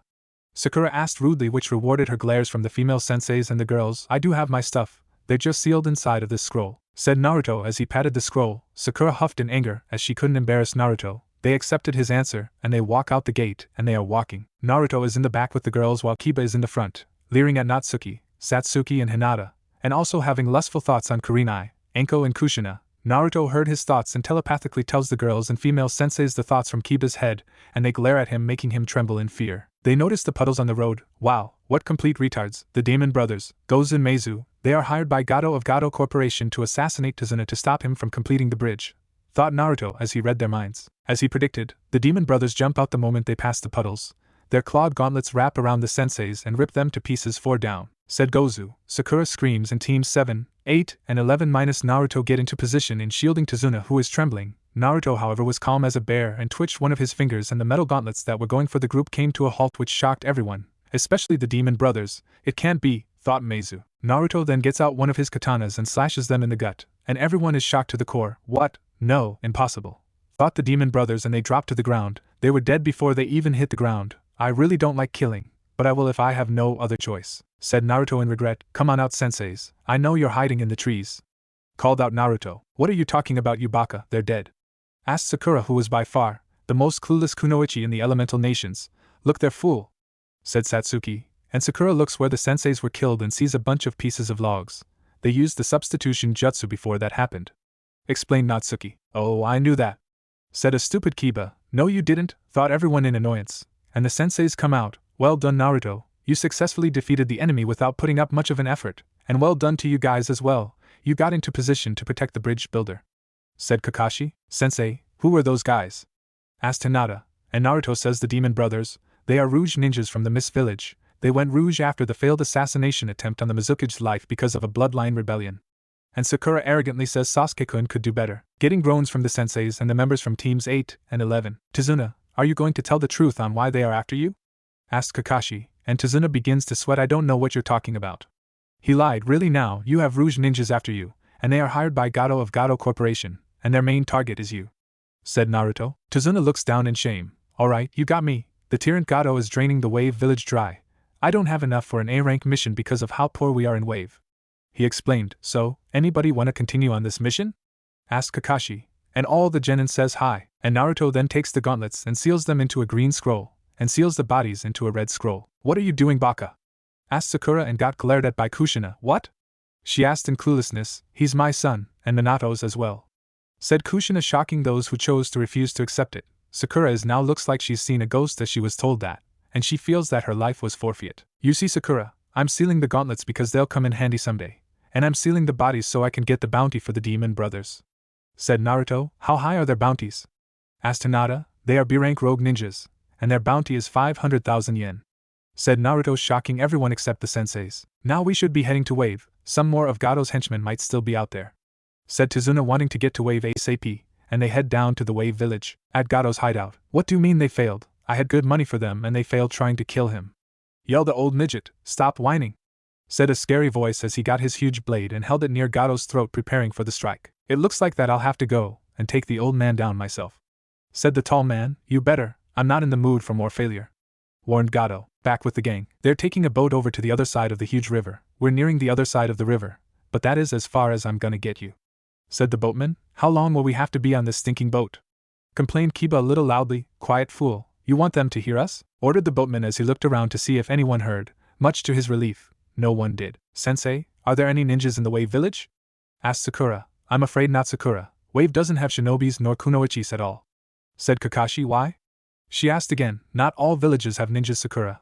There are merchant villages and minor villages in the world, explained Naruto. Who asked you, baka? said Sakura rudely. getting a punch in the back of the head by an angry Natsuki. Call my brother a baka again, and I'll break you into pieces. She warned, I'd like to see you try.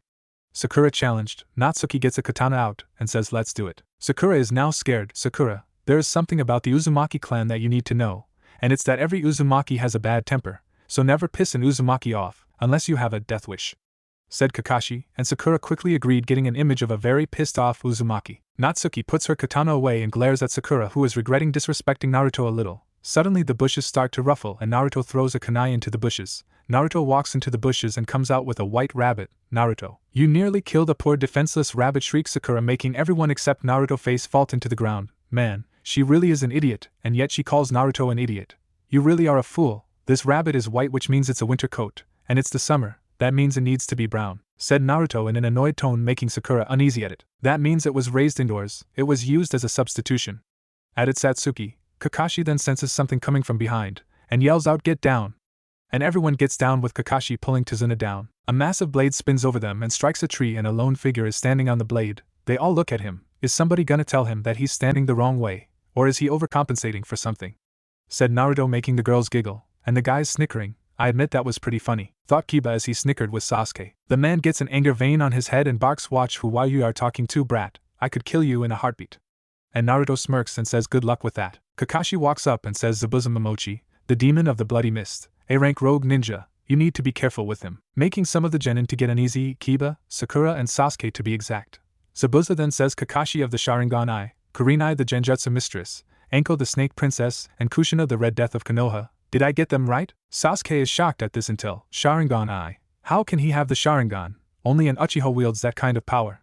He thought as he looked at Kakashi, could he be? Sasuke thought again. Stand back, Kurenai-san, Anko-san, Kushina-sama, and I got this. If he's our opponent, then I'll be needing this, said Kakashi. The genins look on and Kakashi pulls up his headband covering his left eye, and it opens to reveal a Sharingan eye. I'm ready, he declared. The genins who don't know gasp. His eye, what is that? Thought Kiba in shock. Well, looks like I get to see the Sharingan in action. This is an honor, said Zabuza. What the hell is the Sharingan? Asked Kiba. A rare power. It only resides in the Uchiha. The Sharingan user can instantly see and comprehend any genjutsu, taijutsu and ninjutsu, and can reflect the attack back at the attacker. The Sharingan is a special and rare form of Dijutsu. However, there is more to the Sharingan than that, a lot more, explained Sasuke. Kiba is in shock, and Zabuza then smirks and says, you got it right, boy, but you only scratched the surface. The Sharingan can analyze an opponent's technique, and then copy it to the smallest detail, and then mist covers the entire forest. As for you, Jonin, the assassination unit of the Hidden Mist, we had a standing order to destroy you on sight. Your profile was in our bingo book. They called you the man who copied over 1,000 jutsu, Kakashi, the copy ninja, continued Zabuza. The genins except for Naruto are in shock at this. What, could our senseis be famous ninjas? Thought Sakura. Well, that's awesome, said Kiba in awe. That red-haired boy doesn't seem surprised. It's like he knew about it the whole time and never said anything. I may need to be careful with him, thought Zabuza with suspicion. Now I need to kill you so I can get to the old man, said Zabuza, getting a look of fear from Tazuna, and the genins minus Naruto get into position to protect him, much to the surprise of the other genins. Naruto, we need you to stay out of this fight until it starts to get rough for us, ordered Kakashi. As you wish, answered Naruto in understanding. Oh, 4-against-1, this should be interesting, said an amused Zabuza, and then they start to fight. Kushina, Anko and Kurenai fought clones of Zabuza while Kakashi fought the real Zabuza. Then Zabuza and his clones make hand signs, water style, water prison jutsu called out Zabuza and his clones, and the senseis are trapped in spheres of water. Damn, he got behind us by going underwater. Not good, thought Anko. Go, get the bridge builder out of here. He is out of your league. You guys don't stand a chance, Kakashi told the genins. But we won't leave you for, yelled Sakura. Just go, we'll be fine, shouted Anko. Naruto then walks up and gets into a fighting stance. No, I will not abandon my comrades. It means I won't abandon my senseis at all, he declared. Zabuza is now grinning. Well, looks like we have a genin who's brave enough to face off a former Umbu of the Mist Village, he said. The genins then pale at that. Zabuza was an Umbu rank shinobi. Even the senseis are surprised at this. We know that Naruto received special training from Hiruzen and Inoichi. Maybe he will have a better chance at defeating Zabuza, thought Kushina in worry. Naruto, get out of there. He's an Umbu rank shinobi. He'll kill you, shouted Sakura. And Naruto says, no, I have received some special training in Konoha ever since I was 5 years old. Now it's time to put my years of training to the test against an Umbu rank shinobi, said Naruto with a confident smirk. Boy, what is your name? Asked Zabuza. I am Naruto Uzumaki Namikaze, son of Minato Namikaze and Kushina Uzumaki, and the shinobi who's going to kick your ass, said Naruto. making Zabuza's eyes widen at this. Another Uzumaki. I thought Kushina was the only Uzumaki left. I guess there's more still in hitting, thought Zabuza in shock. Naruto then goes for his sleeve, pulls it up and reveals a symbol on his left arm. Everyone is surprised at this. A seal, thought the senseis. That dope had gotten training in Fuinjutsu.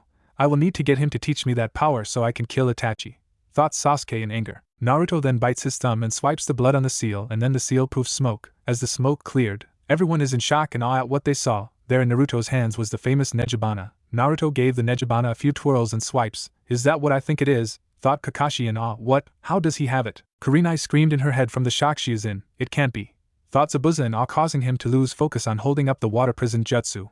The Nejibana, thought Kushina in awe. With the genins, what? How did he find it? Shouted Natsuki in her mind from shock. No way, thought Sakura. What is that? Asked Kiba. The Nejibana, a legendary weapon of the Uzumaki clan. It said that only an Uzumaki pure of heart can wield it, and use it to its full potential. It grants the wielder the power of the seas, the ability to cause earthquakes, and lets the wielder breathe underwater. It's said to be indestructible, and legend has it that the Nejibana was blessed by the sea god, Poseidon himself.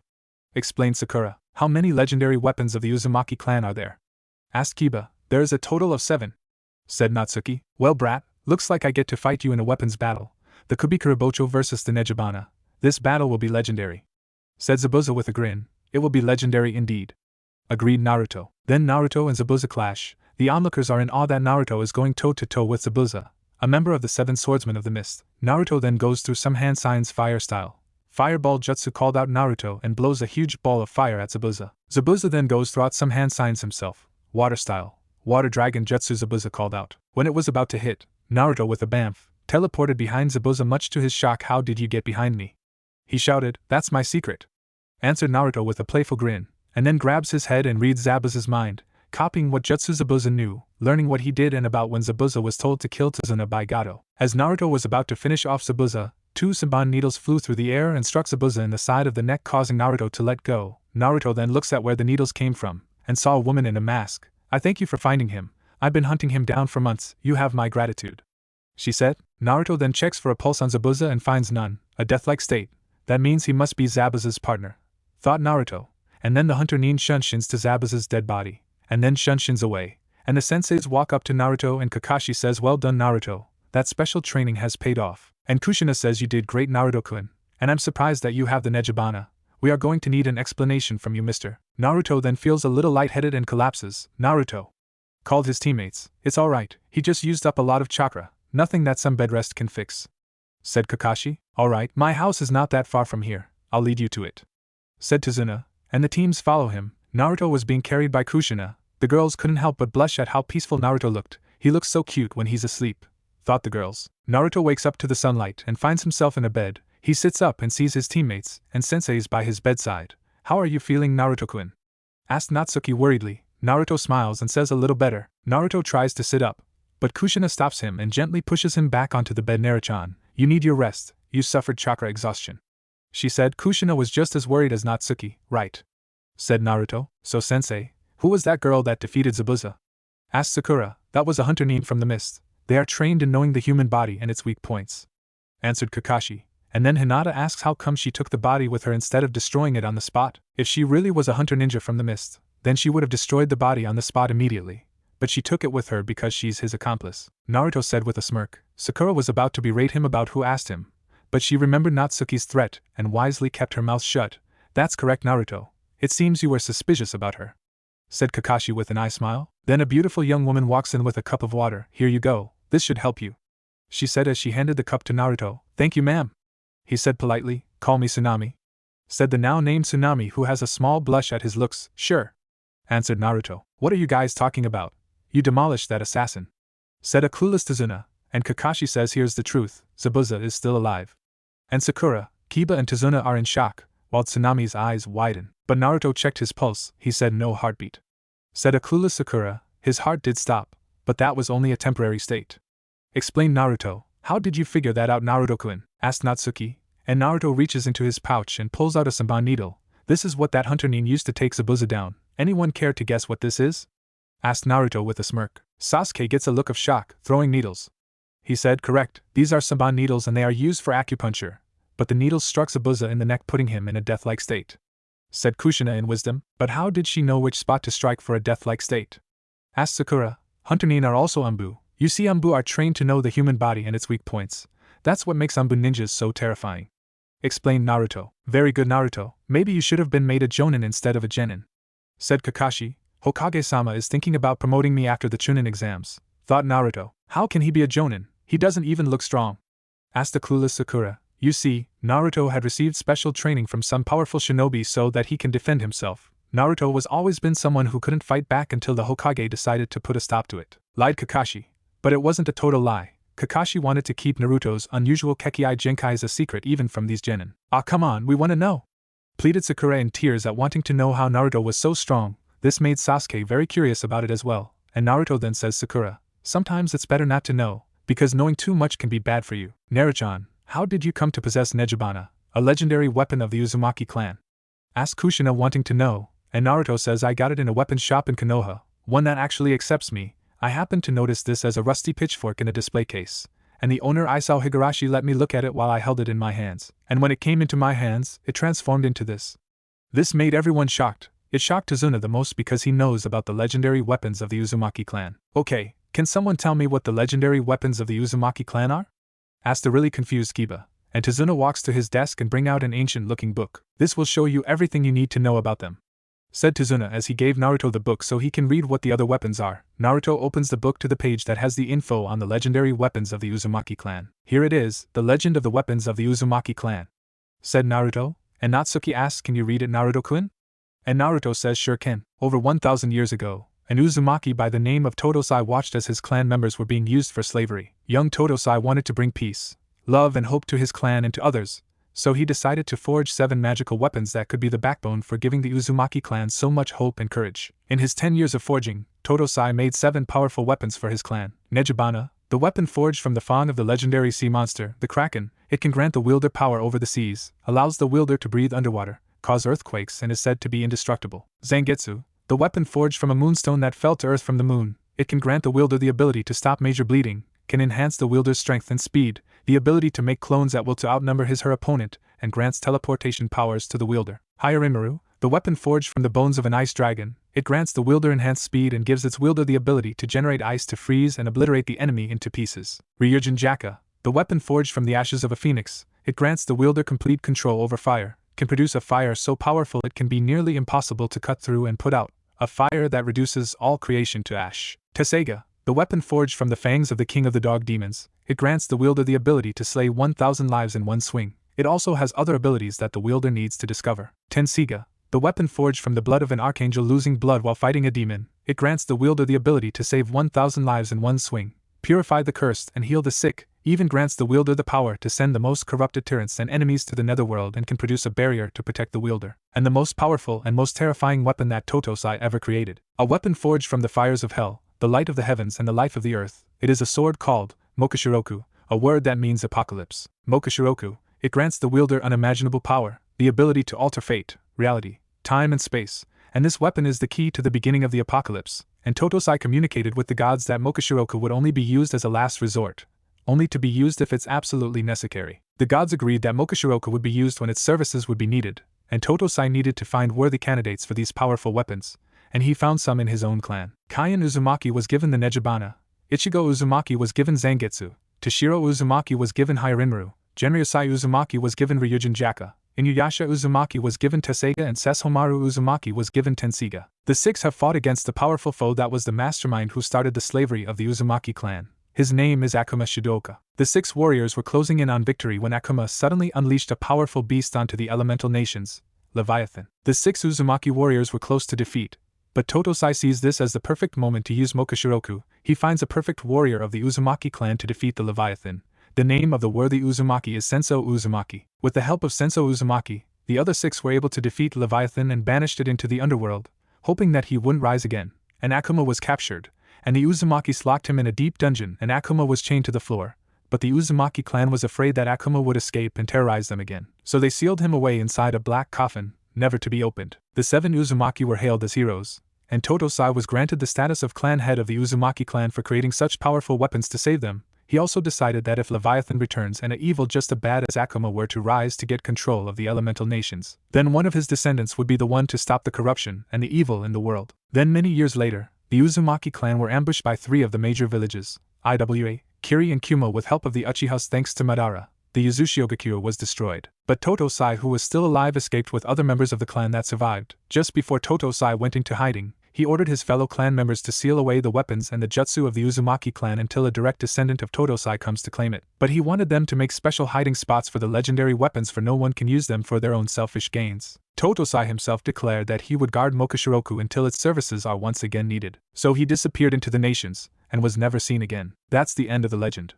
said Naruto. Everyone that heard Naruto read the legend are in awe and shock. What happened to Totosai Uzumaki? Asked Natsuki, and Kushina says, well, some say he died. No, I reckon he's still out there waiting for his direct descendant to come and get Mokashiroku when the time is right. Wow, I never knew that all happened, said Kiba in shock. And Sasuke is having greedy thoughts about searching for such weapons so he can get revenge on his brother. When I find these weapons, I will find Itachi and kill him. Those weapons should be handed to the Uchihas, he thought with greed, unaware that Naruto heard his thoughts. Naruto smirks and thinks, foolish boy, only the Uzumaki clan can wield such powerful weapons. But how are we going to fight Zabuza as we are? Asked Sakura in worry. And Kakashi says, we'll train you, but Naruto doesn't have to do the same training as you guys are gonna get, he can do his own training. And the genin are jealous that Naruto won't be joining them for training. A little girl about the age of 12 walks in and runs to her grandfather and hugs him. Welcome back, Grandpa, she said happily, and Tazuna says, hello there, Ayane, these are the ninjas that are protecting me. Ayane looks at them and says they're gonna die when they face Gato. Kiba glares at her and Tsunami gets mad at her daughter Ayane. That was very rude, apologize now, she said to Ayane sternly. And Ayane looks at her and says, but Mom, Gato will just wipe them out like the last hero that tried to stand up to him. Listen, brat, I don't know what you're talking about, but you need to be careful what you say or you'll be sorry, barked Kiba. Ayane just runs upstairs, and Tazuna says sorry about Ayane, she just doesn't like heroes, she been like this ever since what happened with the last hero that stood up to Gato. Don't worry about it, she just isn't in her right mind, give her some time, said Naruto wisely, and Tazuna says you're right. Back with Zabuza. Zabuza is better than, he is having plans on defeating the red-haired young man, for defeating him easily. Just you wait, Naruto Uzumaki. I will try and find out your weakness and defeat you, he thought. Zabuza-sama, are you alright? Asked Haku. She is very worried about Zabuza's health, and Zabuza says that red-haired boy defeated me easily.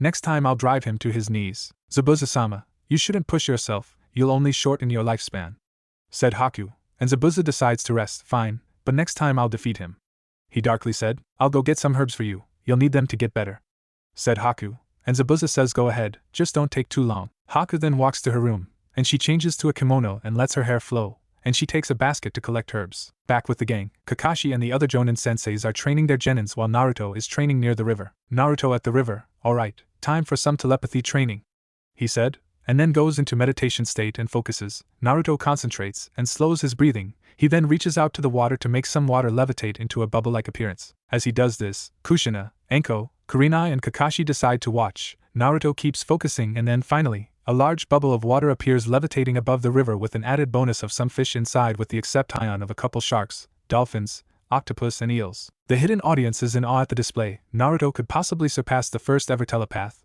Koga Fujimoto. Wow, Naruto is one powerful telepath, thought a starstruck Kushina. Oh, I am so gonna want to know him better even more, thought Enko and Kurenai with looks of lust and want in their eyes. Naruto has a massive amount of potential, he will surpass all the Hokage, thought Kakashi proudly. Unknown to them, 2 cloaked figures are in the trees above the 4. Well, he is certainly a powerful lad, said the first one in pride at his descendant's display of power. Indeed, Totosai, he is your successor and is also my successor, he will be taught the ways of the telepath when the time comes, said the other one. That's fine with me, Koga, I fear the return of Akuma will be sooner than we thought, we may need to take him for training when it's time, said the now named Totosai. Yes, Naruto will be the one who shall save the world, Minato and his cronies will be brought to justice, said the now named Koga. When do you think will be a good time to start training him?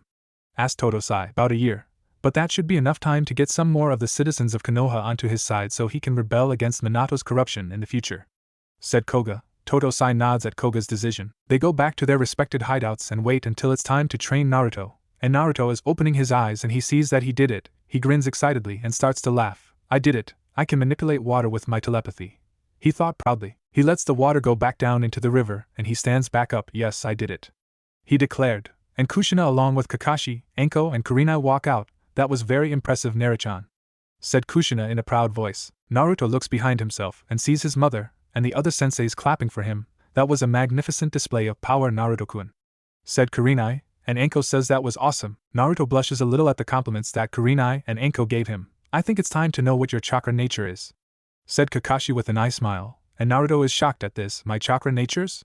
He asked in shock. Yes, Naruto-chan. Every shinobi and kunoichi has a chakra nature. Those with more than one chakra nature are usually jonin that can use them, but it is possible to wield up to all 5 chakra natures, explained Kushina, and Naruto asks which chakra natures does Natsuki-chan have? And Kushina says Natsuki-chan has the wind nature, lightning nature, and water nature. Do you think that Natsuki-chan could be wielding a Kekkei Genkai that she hasn't awakened yet? Asked Naruto. Always possible, said Kakashi. Yes, now we'll get to see what chakra nature that you have, Naruto-chan, said Kushina. She has been curious about Naruto's chakra nature since day 1 of the day that they became Team 11. So how are we going to find out what my chakra nature is? Asked Naruto, and Kakashi takes a couple pieces of paper out. These are chakra paper. They will allow us to see what chakra nature that you possess, Naruto. We'll demonstrate, he said. Kakashi's paper wrinkles up, Kurenai's paper bursts into flames, Anko's also paper bursts into flames while Kushina's paper cuts in half and goes soggy. You see, Naruto, I have the lightning nature, Kurenai and Anko have the fire nature while Kushina-sama has the wind nature and water nature, said Kakashi, and Minato has wind and lightning. I just want you to know, said Kushina. Let's do this, said Naruto, and Kakashi gives him a chakra paper. Focus your chakra into the paper, said Anko, and Naruto does so. And what the paper does shocks everyone, even Naruto. First the paper splits into 4 pieces, then one gets soggy, another bursts into flames, the next one turns to dirt and crumbles away, and the final piece wrinkles up. How can this be possible? Asked Kakashi in shock. Kushina is the most shocked. I can't believe it. My Naruto-chan has all 5 chakra natures, she thought. Is this normal? Asked Naruto in shock, and Kurenai says no, this is very rare. Only a select few possess all 5, and one of them is the Rakuta Sannin. And Naruto says, guess I gotta start training then. Yes, Naruto-chan, but we will start with the water. We haven't seen you use water-style jutsu, so if you want I can teach you the water-style jutsu that I know, said Kushina, and Kakashi says, and me too. And Naruto asks, you know water-style jutsu too? Yes, I'm not the copy ninja for nothing, said Kakashi, and Naruto says, I scanned Zabuza's mind and I also learned what jutsu he possesses. Their eyes widen at this, and Kushina asks what jutsu does Zabuza know, and Naruto says he knows the flying revolving sword, the hidden mist jutsu, the silent killing technique, the water clone jutsu, the water prison jutsu, the water style, giant vortex jutsu, the water style, water bomb jutsu, and the water style, water dragon jutsu. Their eyes widen at this. That telepathy is really scary when you use it, Naruto-kun, said Kurenai, and Naruto says thanks. Back at the house, after training with Kushina and Kakashi in water-style jutsu, Naruto and the rest of his fellow team members are at the table having dinner with Tazuna and his family. Ayane is just sitting there in her chair glaring at Naruto. Why do you try so hard? Gato will just kill you, she asked in anger, and Naruto says because we shinobi and kunoichi never back down no matter how strong an enemy is. Shut up, you'll never understand my pain. You don't even look like you've suffered at all. What do you know of suffering? Snarled Ayane. Then the temperature drops to freezing and everyone looks at Naruto, and he has a pissed-off look on his face. You arrogant brat, you claim that I know nothing about pain and suffering. Well, newsflash. I had a life so horrifying that it can make your suffering look as gentle as a sleeping kitten. I had to live out on the streets after I was kicked out of the orphanage at the age of 4. I had to eat out of garbage cans and allies. I had to live with mobs coming after me, all because of something that I had no control over. I would have died if it wasn't for the leader of my village. He gave me a home so I wouldn't have to live on the streets. I had very few people that really care for me, but until I nearly died, all because of some mob of stupid villagers that believed that I was a demon. So don't say that I don't know what suffering is. Naruto barked. Naruto, you said enough. Sakura barks out at him as she stands up, and then she gets the look in his eye that makes her afraid. Sit your ass down, and don't butt into my business again. He growled at her, making Sakura quickly sit back down. Screw it, I'm going to blow off some steam, growled Naruto, and he stormed off, slamming the door. Everyone is in shock. I've never seen Naruto that angry before. He's the rock of our team, said Kakashi, and Sakura asked fearfully, was everything that Naruto said true, sensei? Did all that really happen to him? And Kushina says, I'm afraid so, but it is the sugar-coated side of it. What happened? Asked Tsunami with tears in her eyes. Kakashi and Kushina explain what has happened in Naruto's life. When they finished, everyone had different reactions. The girls, even Sakura, were in tears. Tazuna grips his hand in anger. I never knew that a child that kind could suffer that much. Natsuki whimpers, oh Naruto, I didn't know. Sasuke is indifferent, he scoffs. Where did he get that from? Maybe he made that up to make people feel sorry for him. And he walks to his room. Kiba was the same, and he says he thinks that he can just get pity and feel better. Well, he should know his place at the bottom of the food chain. And he goes to his room. Spoiled brats, no wonder that they are like this. They think they're so cool, and come from a noble clan and a clan with the canine-style taijutsu," said Enko, with Naruto as soon as he closed the door. Naruto is pissed off to no end, stupid little brat, thinking that she has had a bad life when there will always be someone with a life worse than hers. He growled. As he passes an alley, he hears whimpering from there. He decides to investigate and finds a box with 2 pups inside it. A snow-white pup with ocean blue eyes and a pitch-black pup with emerald green eyes. Naruto gets a better look at them. Wolf pups, why would they be here in an alley, thought Naruto. He uses his telepathy on them and finds out that the white wolf pup is a female dire wolf and the black wolf pup is a male timber wolf. He also learns that they were abandoned. Naruto took pity on them and decided to take them with him and take care of them. "Hey little guys," he said softly to them. They whimper some more and try to go near him, and he gently picks them up and holds them near his chest and they fall asleep. "Cute, I think I'll keep them," he said. Naruto puts them in his robe so they feel safe and warm, and he searches the village for a vet. He sees someone. Excuse me?" He asks the person. "What is it?" asked the man back. "I found these wolf pups abandoned in an alley and I'm looking for a vet," said Naruto as he showed the person the pups, and the man looks at the pups and feels sorry for them and says there's no vet around here. "Sorry." "That's fine," said Naruto, and he walks to a forest, and he decides to train. But first he makes a shadow clone to watch over the wolf pups. He then starts working on the jutsu he copied from Zabuza's mind and he mastered them in a matter of minutes thanks to his shadow clones. As he's resting, a new person is walking through the forest, and she sees him sleeping on a tree trunk with a pair of wolf pups sleeping soundly on his lap. She goes over to him, and he then says hello Haku, making her stiffen in surprise. "How do you know my name?" she asked in shock, and Naruto opens his eyes and then he smirks. "I can read your mind. I know you're picking medical herbs for Zabuza," he said, making her stiffen in fear. And he says, "I know you don't like to kill, but not everyone is a mindless tool, everyone has a dream." "What's your name?" asked Haku, and Naruto says, "I am Naruto Uzumaki Namikaze." That makes her look at him in surprise. This is the young man that gave Zabuza a run for his money. "Can I ask you something?" she asked, and Naruto says, "Go ahead." And Haku asks, "Do you have a dream and anyone precious to you?" Naruto says, "My dream is to become a legend, become Hokage, and my precious people are the ones that have been there for me back in Konoha when my childhood was nothing but pure darkness and despair." Haku picks some herbs with Naruto helping her, making her smile in appreciation. "Thank you for helping me, now I must really be going," she said. "Later Haku-chan, tell Zabuza that I said hello," said Naruto, making her blush, and then says, "Oh, and by the way, I'm a boy." And Naruto says, "Nice try, I can tell when someone is lying." Haku giggles and says, "Oh well, at least I tried to trick you." "No one can trick me," said Naruto, and he goes back to Tazuna's house and he tells the senseis about finding the wolf pups. The girls squealed like schoolgirls and tried to cuddle them, but Naruto used his telepathy to stop them. Naruto apologized to Sakura for what he said, and Sakura just said that she deserved it, and that she was sorry for her behavior towards him during the mission. Kakashi said that Naruto would have to take them to Hana for a checkup back in Konoha. Naruto said that he would do that, Kiba being the fool that he is and tried to take the wolf pups away from Naruto, but the senseis had to discipline Kiba about trying to take Naruto's new pets, and Naruto was thinking of names for them, and is having trouble with it. After a week of training, Naruto wakes up in his bed and finds a note by his bedside. His pups are sleeping on the bed with him, feeling comfortable around him. Naruto looks at the note, and it reads, "Naru-chan, me and the senseis wanted you to rest and conserve your strength until we get back from defeating Zabuza at the bridge. I know that you'll just teleport to the bridge just to help, but we want you to guard the house so that no one can harm Tsunami and Ayane. Please Naru-chan, do this for me? Your mother Kushina." Naruto sighs and says, "Guess they want me to be the secret weapon. Well, I may need to teach them a lesson when it comes to comrades." And then he hears a scream. Naruto jumps up and looks outside and sees Ayane standing up to Gado's thugs as they have Tsunami hostage. Naruto gets pissed off. "Foolish thugs, I can easily defeat them," he thought. But one of the thugs has a sword that Naruto feels power from. The gray-haired thug is holding that sword that has power. Naruto uses his telepathy on the sword. To his surprise, it's the Tesseiga. How did he find a legendary weapon from my clan? I need to get it away from him," he thought in shock. Ayane charges at the thugs that have her mother hostage. The thugs go in for the kill, ignoring the cries of Tsunami to leave Ayane alone. When the thugs get into striking position, they try to slash Ayane down, but someone else blocks their way. Naruto had teleported between Ayane and the thugs. "You two have made the biggest mistake of your lives, and you," he said. But he said the last part to the gray-haired one, "You have something that belongs to my clan, I'd like it back." He finished. The power that Naruto was radiating made Ayane go unconscious. "You mean this useless thing?" he asked arrogantly. And then Naruto just teleports in front of him and stabs him in the chest with his katana. "The Tesseiga is a weapon that only a member of my clan can wield," said Naruto as he gets Tesseiga from the man. "You'll pay for killing him, brat. I'll kill you and then go for the lady there," said the other thug, making Tsunami widen her eyes in fear.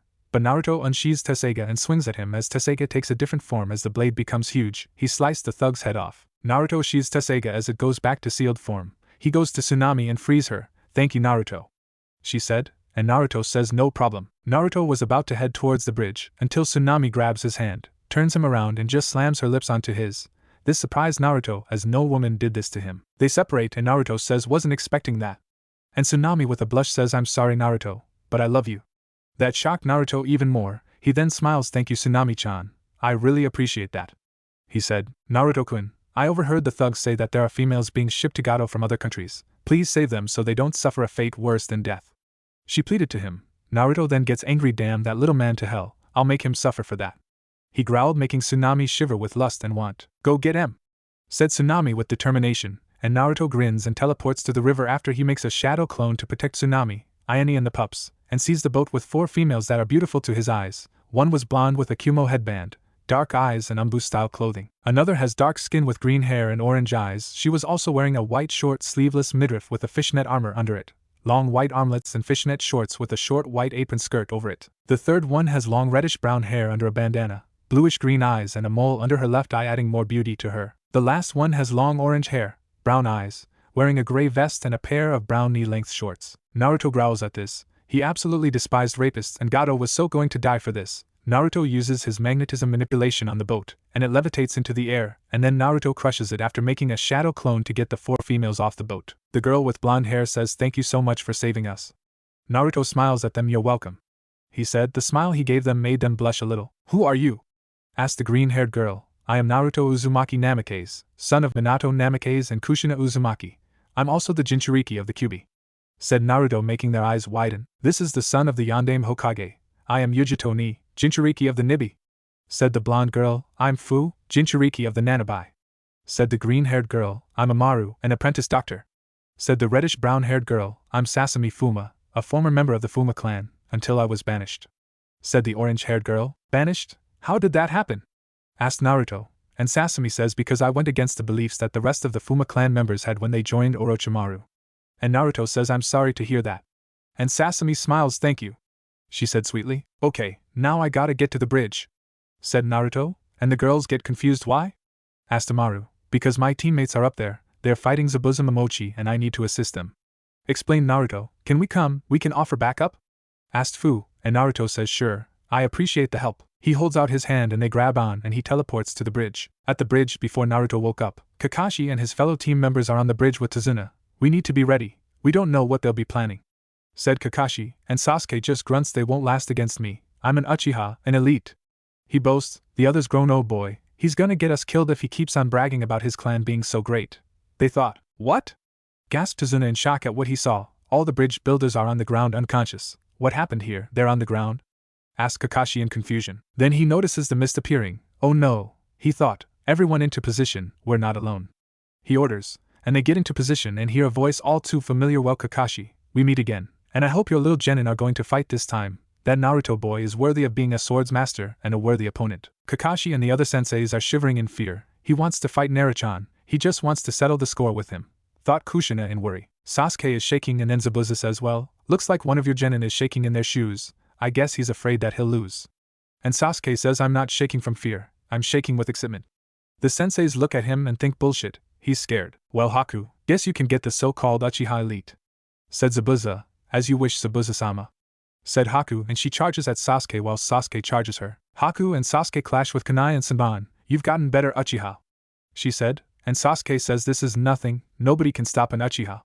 And Haku narrows her eyes under her mask. You believe that because of your Sharingan, your clan is unstoppable by copying other jutsu, such arrogance, she said in annoyance. Sasuke snarls, don't insult my clan, you nobody. And Haku says, well, someone is being more arrogant. You see, I have 2 tools in gaining the advantage. Number 1 is that we're surrounded by water, and second is that you only have 1 free hand to defend yourself. She smirks under her mask as she lifts her left hand into a hand sign. Sasuke's eyes widen in shock. What, using 1 hand? He thought in surprise. Haku then goes through some hand signs with 1 hand. Kakashi and the other Konoha ninjas are in shock at this hand signs with a single hand. I've never seen that before, thought Kakashi in shock. Haku finishes up the hand signs and says secret jutsu, 1,000 needles of death, and then 1,000 water needles appear from the water surrounding them, aiming right at Sasuke. Sasuke then goes into a 1-handed hand sign and thinks, remember the training, just focus and wait for the perfect moment.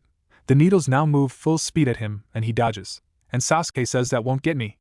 And Haku says, cocky aren't you? Well, let's see your Sharingan stop this. And she makes a hand sign that looks like the tiger hand sign, except the middle fingers are going around the pointer fingers. While this is going on, Zabuza is facing the Jonins while the Genins are protecting Tazuna. Well, never thought that I'd get to face you four in battle again, said Zabuza with a grin. We know you're wanting to fight Naruto, but he's not here, so you'll just have to fight us, said Kakashi, and Zabuza laughs. Guess we'll just have to fight until Naruto gets here, he said. Sasuke is in a bind. Haku has made a dome of ice mirrors. Hey, I can see a lot of myself. I like this attack. Hey, they're handsome, he said in humor. Haku says, glad you like it, but this is your end. Secret jutsu, demonic ice mirrors. And she goes into one of the mirrors and then she appears on every mirror. Oh my god, now I can only see her. I hate this attack now, said Sasuke in sadness. Well, it looks like there's no way out of this, Uchiha. Guess I win this fight, said Haku. And she then throws some Saban needles at Sasuke, who dodges and goes to a different spot of the dome. Kakashi was watching the entire time. I couldn't even copy the jutsu. Why is that? I saw the hand signs. Then that means, he thought, until seconds later a look of realization moves rapidly onto his face. Of course, a Kekkei Genkai, declared Kakashi. And Zabuza smiles. Exactly, he said. Sakura then asks, a what? And Kakashi says, a bloodline limit. It's a secret jutsu from different clans. Then that means? Asked Sakura again. Yes, not even I can copy that jutsu, said Kakashi. I can't copy the jutsu base from a Kekkei Genkai, but Naruto can, he thought. Then all of a sudden, bamf, and from it come Naruto and 4 others, and Kakashi thinks in shock, what's he doing here and not at the house? And Naruto says, I have a shadow clone at the house protecting the others. Kakashi thinks again, damn it, forgot that he can read minds. Naruto-kun, who are those 4 with you? Asked Natsuki with confusion. I'll explain later, we have a battle to win, said Naruto. Naruto looks at the girls behind him and says, stay here. I need to help Mr. Arrogant over there. The girls giggle at that and nod. Naruto with a bamf teleports into the dome. Sasuke and Haku are in shock at this. How did you get in here? Asked Haku in disbelief that he somehow got in. Not telling, said Naruto, and then he gets into meditation state. What are you doing, Dobe? This is no time for screwing around, shouted Sasuke, and Naruto then calmly says, shadow clone jutsu. And then 14 shadow clones appear and they charge at the mirrors. As this happens, Haku then begins to mirror jump. But unfortunately for her, Naruto was using his telepathy the entire time to track her down. He then teleports in front of Haku and throws her out the dome, and the dome of ice mirrors collapses after Naruto gets Sasuke out. How were you able to do that? No one can stop my jutsu, asked Haku in shock, and Naruto says, sorry Haku-chan, but it's us against me. Now if you'll excuse me, I have a score to settle with Zabuza. Naruto then teleports towards Zabuza to fight him, leaving a seething Sasuke and Haku, who was blushing under her mask at the name he gave her. Naruto appears between the senseis and Zabuza. Zabuza grins at this. He now has his chance to settle the score with the brat that almost defeated him. Well, looks like we have a new arrival and I get to fight him to settle this once and for all, he said with a crazed grin. Naruto-chan, get out of here. You won't be able to defeat Zabuza this time. He's gotten stronger, Kushina cried out, and Naruto looks at her with a look that says, are you kidding me? Watch me, he challenged. Naruto turns his attention towards Zabuza and brings out Nejibana. Never thought that I would use Nejibana in battle against you again, said Naruto, and Zabuza says, you are indeed worthy of the title of weapons master, so let's do this. Naruto charges and so does Zabuza. They clash and clash. Zabuza then does some hand signs and calls out water style, water dragon jutsu. And a huge dragon of water appears and charges Naruto, who is going through hand signs himself. Earth style, mud wall, he called out, and a wall of rock appears from the ground blocking the water dragon. The wall is destroyed along with the water dragon, and Naruto does more hand signs, water style, water bomb jutsu. He called out and sends out a water ball the size of a 6-foot boulder at Zabuza. Zabuza dodges and then was about to do more hand signs when all of a sudden, the sound of clapping was heard. They turn and see the midget known as Gato. Young man did quite an impressive job on you, didn't he, Zabuza?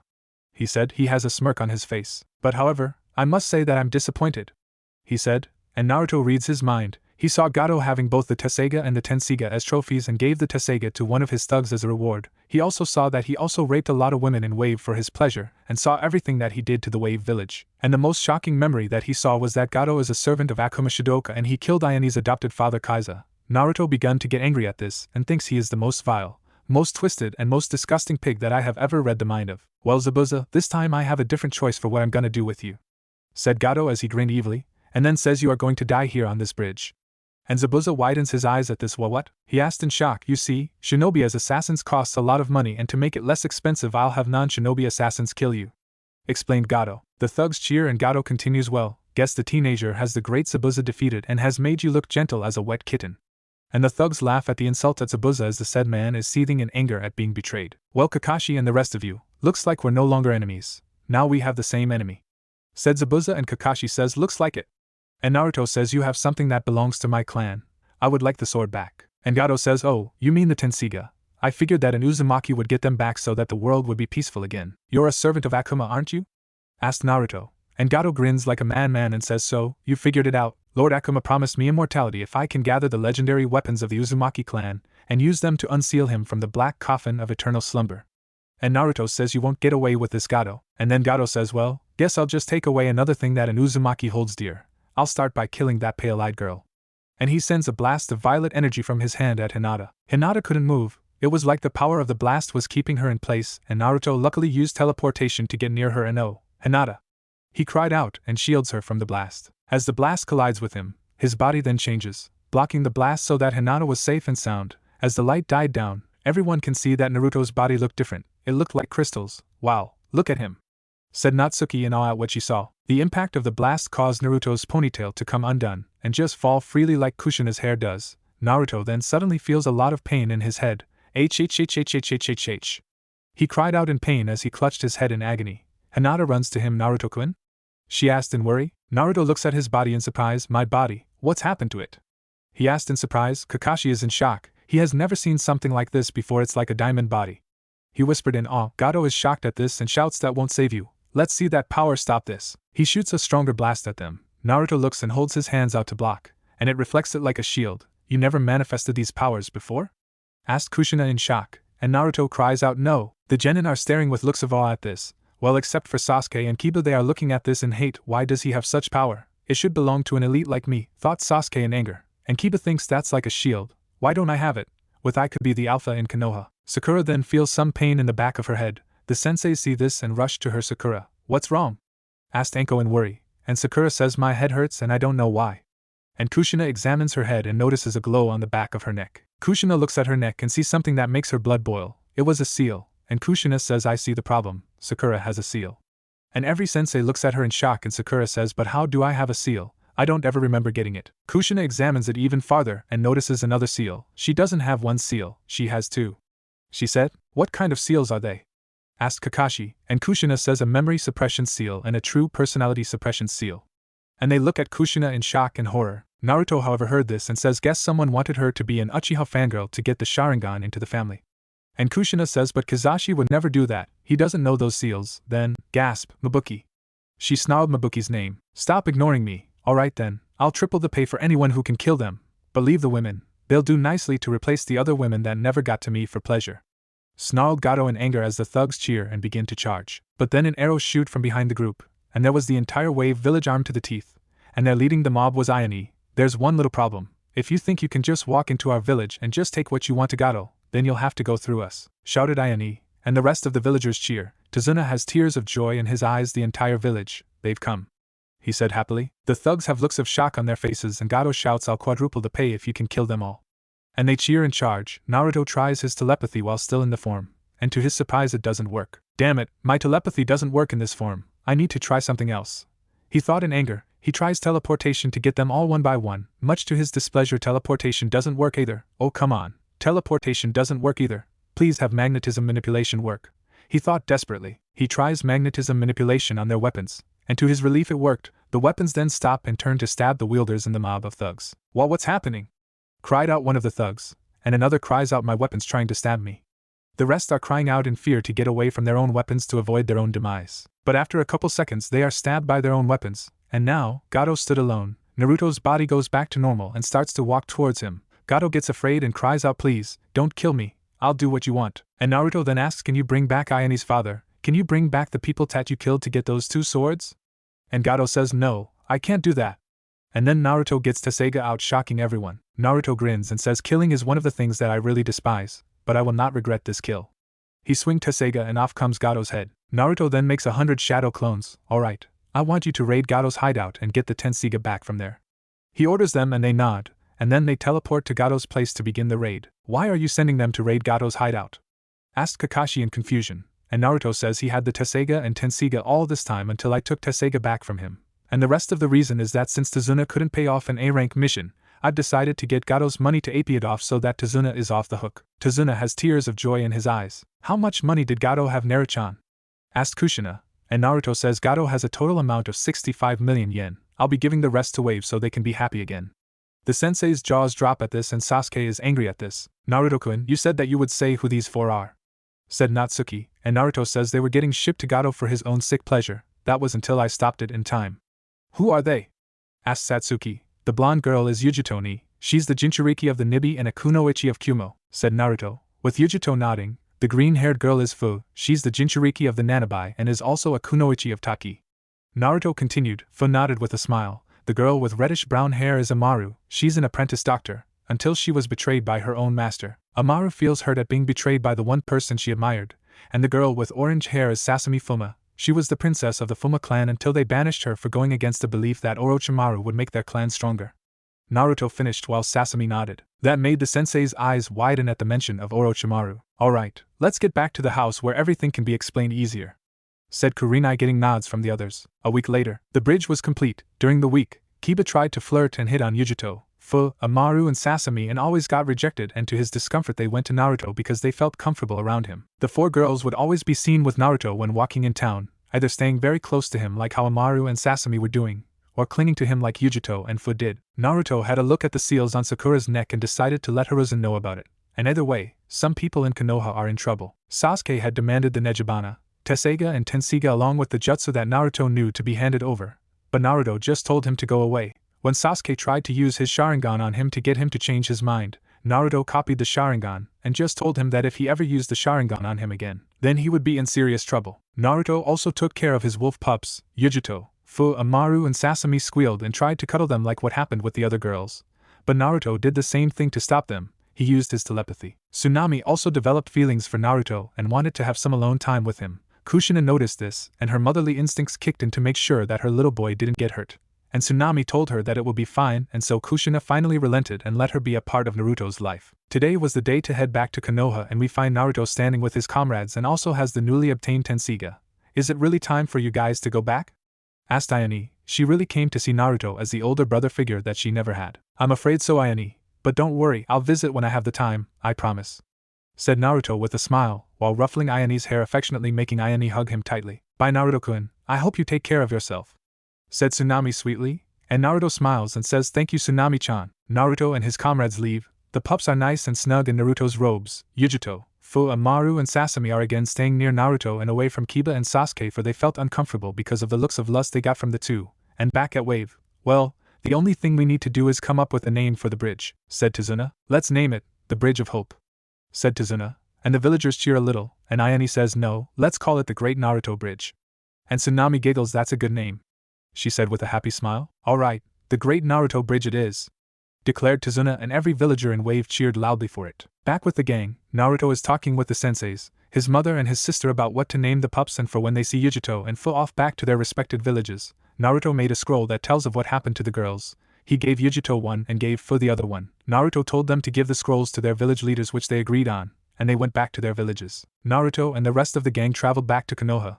It took 2 days to get back to the village. They told the 2 gate guards Kotetsu and Izumo that they have returned from their mission. Team 7, 8, and 11 went to Hokage Tower to tell him that their mission is a success. They reach Hokage Tower, and Go-in, the secretary, kept her mouth shut because Kushina is with them, because she wanted to keep the Kyuubi brat out of the office, but she fears Kushina's temper, so she decided to keep quiet. In the office, Hiruzen is relaxing and hears the knock on the door. Come in, he said, and Team 7, 8, and 11 walk in. Welcome back from your mission, how was it?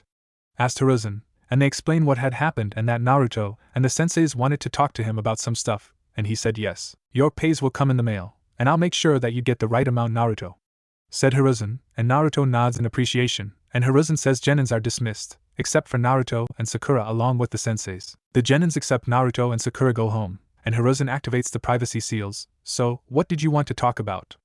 Asked Hiruzen, and Naruto says Kachan has found 2 seals on the back of Sakura's neck and would like to be checked out. Okay, let's have a look, said Hiruzen, and Sakura walks up to the Hokage and Hiruzen examines her neck and sees the seals. It's just as I feared, said Hiruzen in remorse, and Naruto asks what do you mean? And Hiruzen says it seems that Mabuki wanted to turn Sakura into a fangirl for Sasuke and to have the Sharingan in the Harino family, so she had Jiraiya seal up Sakura's memories and true personality, making her what she is right now. So that's why she acted like she did since day one, said Anko, and Naruto asked Sarutobi-sensei, can you remove them? I sure can, this won't take long, said Hiruzen. After a couple minutes, the seals are removed and Sakura's appearance changes a little bit. Her pink hair is now past her, but her eyes went from emerald green to garnet red and she now has ruby red lips. And Naruto says, "So, this is the real you, Sakura." And Sakura turns to Naruto, and she jumps into his arms saying thank you over and ths shocked the senseis and Naruto. After Sakura calmed down, she let Naruto go and Naruto says, "I have some more information to tell you, Sarutobi-sensei." And Hiruzen asks what is it? Naruto tells him about that Naruto now has 3 of the legendary weapons of the Uzumaki clan and that he found 2 wolf pups abandoned in an alley, so they are real after all, said Hiruzen in happiness. "You know the legend, Sarutobi-sensei?" asked Naruto and Hiruzen says, "Yes, I know the legend by heart. Totosai Uzumaki is a master blacksmith and had many students for him to teach the way of smithing. I also want you to know that there are some servants of Akuma that are trying to release him from the black coffin." "Wow, I can't believe that Akuma has more servants," said Naruto in awe. "What about the pups? Show them to me," asked Hiruzen, and Naruto opens his robe a little and Hiruzen sees them and goes wide-eyed. "I thought those 2 species of wolves are extinct," he exclaimed. "What do you mean? You also know what species they are?" asked Naruto, and Hiruzen nods. "Dire wolves and timber wolves are very strong canine species. Legend has it that the dire wolves have the powers of the full moon and that the timber wolves have the powers of the shadows, but there is more to it. Dire wolves and timber wolves are said to possess the strength of 1,000 men the size of Jiraiya's summoned Gamabunta," he explained. "Whoa, I never knew any of this," said Kushina in awe as well as the others. "Naruto, the fact that you found these 2 is a very good thing. That means we can save their species," said Hiruzen. "I was thinking of having them as my partners," said Naruto, and Hiruzen smiles just like the Inuzuka Ninkins. "Why don't you take the wolf pups to Hana so she can have a look at them?"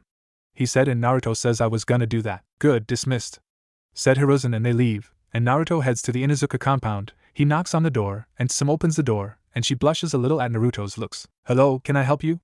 asked Sim, and Naruto says, "Yes, do you know where Hana is?" And Sim says she's in the back taking care of the dogs. "You have an appointment for your pets?" "A special one," answered Naruto, and Sim is interested now. "How special?"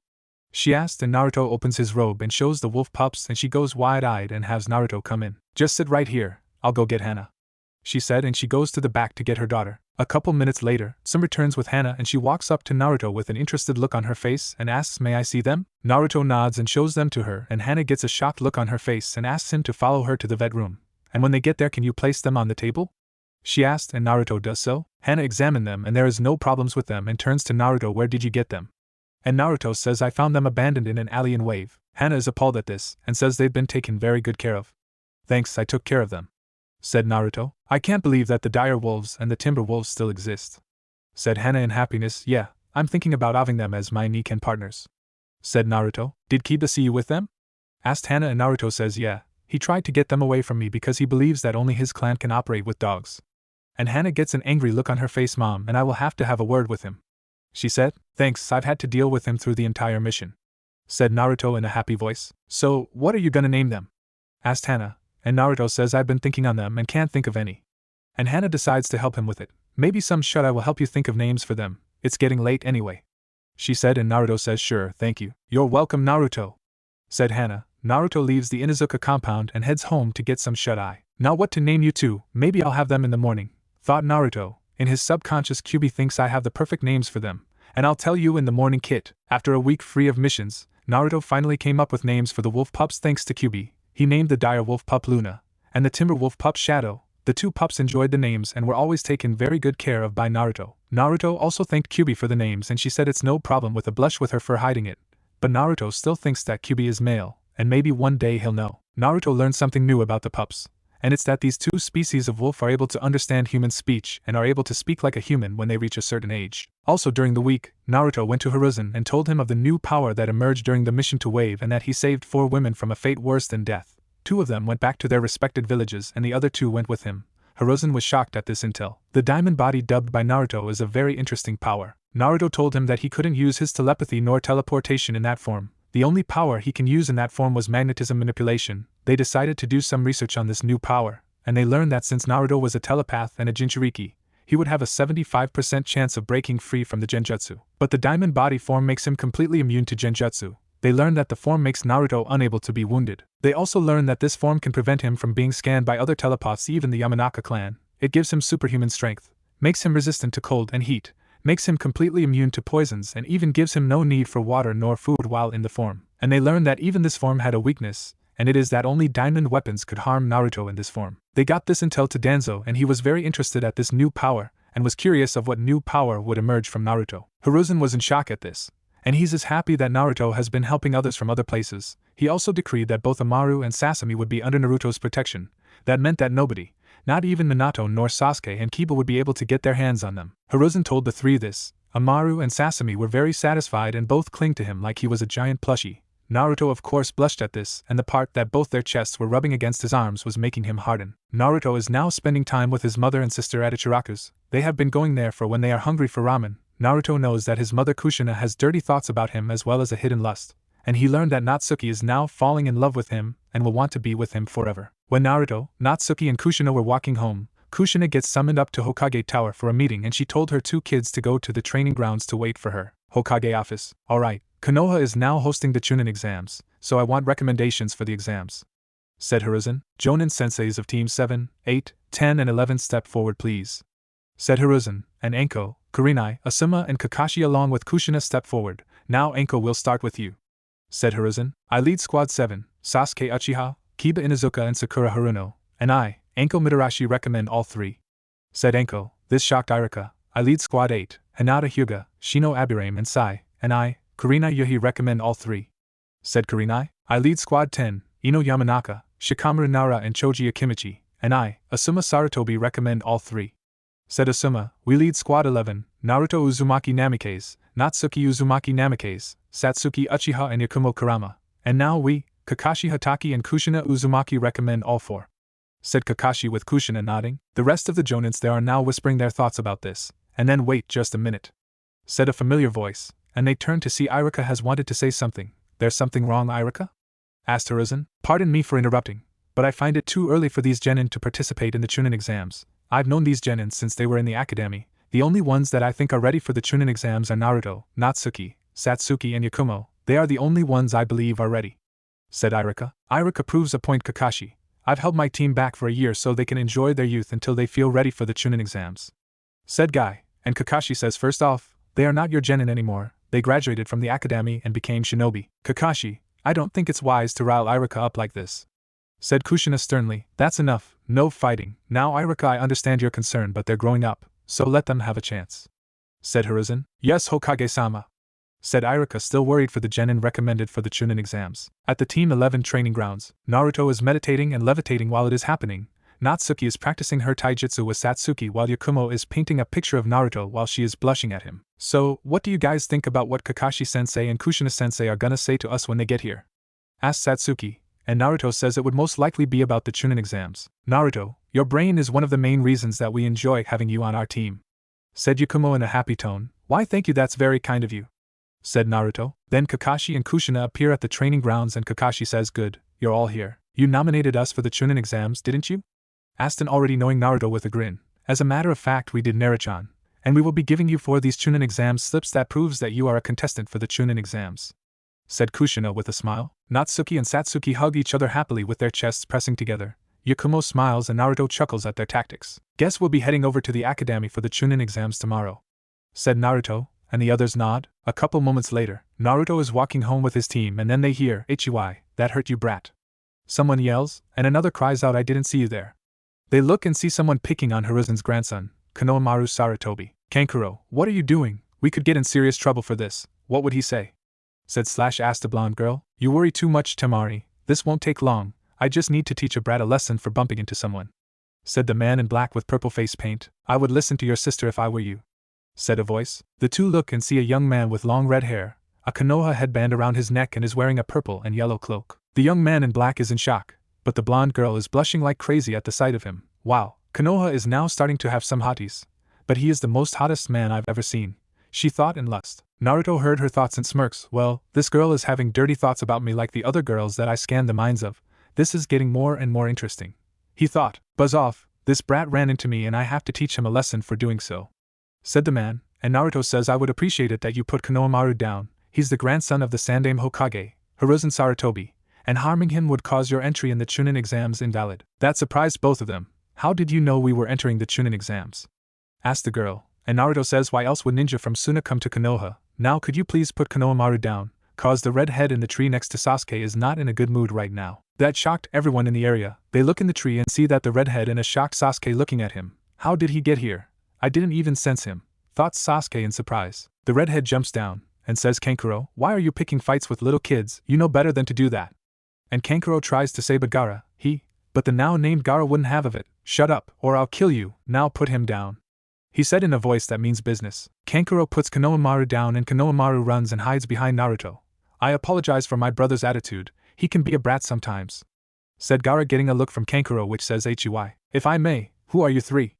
Asked Naruto, and the red-haired boy says my name is Gaara of the Desert, these two are my siblings, Temari and Kankuro. I would like to know your name as well. I am Sasuke Uchiha. Sasuke tried to say, not you, the red-haired one, said Gaara, and Naruto says my name is Naruto Uzumaki Namikaze. Gaara grins like crazy and says I am hoping to show my existence to the world by killing you Uzumaki. Well, I have that to look forward to, said Naruto with a smile. The three Suna ninja walk away and Sakura, who just appears after hearing the commotion, happens to ask what was that all about. Sand ninja came for the Chunin exams. Looks like a challenge for us in the exams, explained Naruto. Meanwhile, Minato is in a secret bunker doing some planning. He had the civilian council, Koharu and Hamura, get him images and intel on the contestants for the Chunin exams. Minato looks through them. He was smiling that his little weapon is participating in the Chunin exams. He finds out that several hidden villages are participating as well. Leaf, sand, sound, waterfall, stone, grass, mist, cloud and rain. This will be interesting, he said to himself. He finds out that a female mist ninja is a Kagaya. He is starting to make plans for capturing her and turning her into breeding stock. He also found out that a female waterfall ninja is a Zaraki. The Zaraki clan was a very feared clan for their power to enhance and amplify the ninjutsu of others, as well as create new internal organs and skin cells using their chakra on others and themselves. He was very interested and decided that she will be captured for breeding stock as well, and he also discovered that a female grass ninja is a Uzumaki. He was going to capture these kunoichi after the exams and turn them into breeding stock. Yotsuba Kagaya, the last female of the Kagaya clan, Azumi Zaraki, the last of the Zaraki clan, and Karen Uzumaki, one of the last of the Uzumaki clan. Well, after the exams, I'll have them captured for Sasuke to repopulate his clan and gain their bloodlines. Yes, with that power in my disposal, I'll be unstoppable and Konoha will conquer the elemental nations, said Minato. He then laughs like an evil maniac. But unknown for him, Naruto happened to send a shadow clone to follow him and eavesdrop on his plans. Naruto's clone was appalled at this. So, he wants to make the Uchiha unstoppable. I've got to get this to Sarutobi-sensei. Oh Minato, you think that your plans are working perfectly, but in the end, I will be taking your plans and I'll be tearing them up and flushing them down the toilet, he thought as he dispelled. Back with Naruto. Naruto gains what his shadow clone had gathered from eavesdropping on Minato's plans, and he becomes disgusted. He teleports to Hiruzen's office. Hiruzen is surprised that Naruto had teleported into his office. That only happens if something that Naruto discovered is very wrong and concerning. Sarutobi-sensei, I want to share something with you, Inoichi, Danzo, the senseis of teams 7 through 11 and their students minus Sasuke and Kiba, said Naruto. Hiruzen nods and sends message to the ones Naruto wants to share information. A half hour later, everyone that Naruto wanted to be called up for a secret meeting is now present. Naruto-kun, what's the problem? Asked Yakumo, and Naruto says I actually wanted to talk to you all. This gets their attention. I have something that I discovered. Minato is making plans to capture 3 kunoichi after the exams, a kunoichi from the Mist Village, a kunoichi from the Waterfall Village and a kunoichi from the Grass Village to use them as breeding stock for Sasuke to repopulate the Uchiha clan, said Naruto, making them widen their eyes at this. Is there a reason, Naruto-chan? Asked Kushina, appalled at what her husband is planning. The names of all 3 kunoichi that Minato wants to capture after the exams are Yotsuba Kagaya. She is the last female of her clan. Azumi Zaraki. She is the last of a very feared clan, and the last one is someone that Mom and Natsuki will want to get involved to stop Minato from getting his hands on. Her name is Karen Uzumaki, explained Naruto. That made everyone in the room shocked and disgusted at this. Kushina and Natsuki felt like they wanted to prevent a fellow Uzumaki from being turned into breeding stock for Sasuke. The Kagaya clan, they have the power to use their own bones as weapons, a power called Shikatsumiyaku. They were a clan of barbarians, but a very rare select few are not bloodthirsty, and Yotsuba is one of them, said Hiruzen. The Zaraki clan, they have the power to temporarily enhance and amplify the ninjutsu of others as well as their ninjutsu Kekkei Genkais. They also can create new internal organs and skin cells of others. The larger the chakra signature is on someone, the quicker the effects of the enhanced power wears off. They were also the best medical ninja, said Danzo. The Uzumaki clan, they have accelerated healing capabilities, enhanced Fuinjutsu and the power to manifest sealing chains made of chakra. Not only that, Uzumakis have a longer lifespan than others. The lifespan is 200 to 300 years, said Kushina. Hiruzen, Danzo and Inoichi look at each other. It has come to our attention that Minato, the civilian council and the elder council are up to no good, said Hiruzen. Seems that way, said Danzo. Should we make a new mission especially for Naruto? Asked Inoichi. Well, Naruto is the one who eavesdropped on Minato's plans, so yes, said Danzo with Hiruzen agreeing. Naruto, I have a SS mission for you and you alone. You are now tasked with finding these 3 kunoichi during the Chunin exams and warning them of what will happen to them after the exams. They'll either join you for protection or go back to their villages to let their village leaders know about this, said Hiruzen. As you wish, Sarutobi-sensei, said Naruto. The next day, today was the Chunin exams, and all the genin that are nominated for the exams are there. Naruto and his team are at the entrance. Alright, remember the plan. We go in, pass the exams, stop the capture and save the most likely to be captured females, said Naruto, getting nods from his teammates. They go in, they are heading for the room for the exams, when there was a large group of ninjas standing in front of a room that wasn't even the room that they were going to. Then he heard a familiar voice. Tenten. Naruto-kun, you're here too? Asked Tenten, and Naruto smiles. Yes, and my team is here as well, he said. Why are the ninja there trying to get in that room when it isn't the right room? Asked Tenten. Oh, Kotetsu and Izumo still have your way of weeding out the weakest links. That is just to take out the unwanted challenge, so let's walk up to the next floor, said Naruto, shaking his head in amusement at what Kotetsu and Izumo were doing. They walk up to the stairs that lead to the second floor, when all of a sudden, hey, remove the genjutsu, an Uchiha like me wouldn't fall for a cheap tactic like that, barked a familiar voice. Naruto and the genin that knew it was a genjutsu groaned at this. Nice job, dumbass. You just made the exams more challenging than we wanted it to be, thought Naruto in disappointment. Idiot brother, you just had to use your arrogance again, didn't you? Thought Satsuki. She is enraged that her brother Sasuke had did a stupid move. Oh, forget it. Let's just go to the room, said Naruto. Naruto and his team with Sakura went to the room that was the real exams room. But then, hey you, the guy with the red hair, I wish to test my skills against you, declared a voice behind them. They turn around and see a boy a year older than them and a year younger than Natsuki. He had a soup bowl haircut, a green spandex and orange leg warmers. The weird thing about him is the fact that he had huge and thick eyebrows. You're challenging me? Asked Naruto. Yes, my name is Rock Lee and I would like to know your name? Said / asked the now named Rock Lee. I am Naruto Uzumaki Namikaze, said Naruto. Oh, the son of the Yondaime Hokage and the Red Death of Konoha. Do you wish to fight me? Said Lee. Sorry bud, but you need to save your strength for the exams. Don't you want to fight me with your full strength? Asked Naruto. This makes Lee declare. Yash, you are so right Naruto-kun. I will save my strength to fight you at full strength. I'm glad you understand, said Naruto as he and his team walks towards the room and are surprised to see Kushina and Kakashi near the door. Well, Sakura came as well, said a surprised Kakashi, making Sakura ask why is that? Since you had your real memories and personality sealed away to be seen as a fangirl to make the serious kunoichi look weak, you had neglected training, but after the seals were broken, you went to your training. We are surprised at this, but we need you to know this, the exams are difficult now, said Kakashi, making the genin nod. Good luck kids, said Kushina, and then she pulls Natsuki and Naruto into a hug and whispers into their ears, good luck to you too, be sure to do what you must to pass. Kushina lets them go, and they agree to what she said. They go in and they see older genin just looking at them to scare them, but Naruto just looks at them calmly, giving off some strong chakra which makes them uneasy and look away. Naruto smirks and thinks, these are genin, they may be more experienced than the first year genin, but I can easily defeat them, and he senses signatures that are almost on par with himself. Well, we at least have some genin that are actually strong enough to give me a challenge,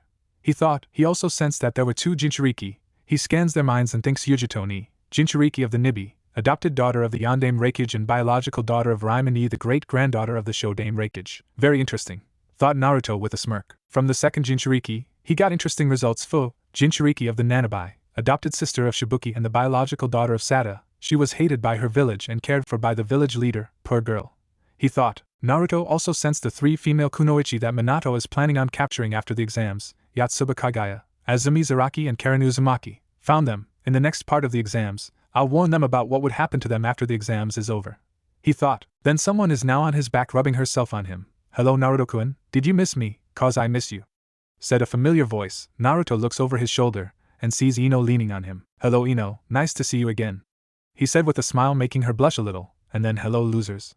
They turn and see Sasuke showing off his arrogance as usual. The gang's all here, said a familiar voice. They turn and see the smelly and arrogant Kiba. Hi Naruto-kun, said Hinata without stuttering, surprising the others. Hello Hinata-chan, and you didn't stutter, said Naruto, making Hinata blush a little. I had some practice and lessons from Enko-sensei, she said. Looks like the lessons are paying off, said Yakumo. I guess so, said Natsuki, and then says you must be first-year genins, said a voice that they don't recognize. They turn and see a Konoha shinobi that's much older than them. Who are you? asked Satsuki, and the man says I'm Kabuto Yakushi. I guess the exams will be hard this year. I know because I took it before. Naruto secretly uses his telepathy on him, He learned that he is a spy for Orochimaru. He learned that Kabuto was taken in by a woman named Nono Yakushi, raised him as her own and gave him love. Naruto also saw that Kabuto went to different villages and learned from them. He saw Kabuto on a mission to infiltrate a IWA fort and get attacked by Nono and fatality wounded her. He was shocked at that, and it broke his heart when she didn't recognize him when Kabuto tried to save her life. And he saw Kabuto meeting Orochimaru stating that Danzo had something to do with his mother not recognizing him.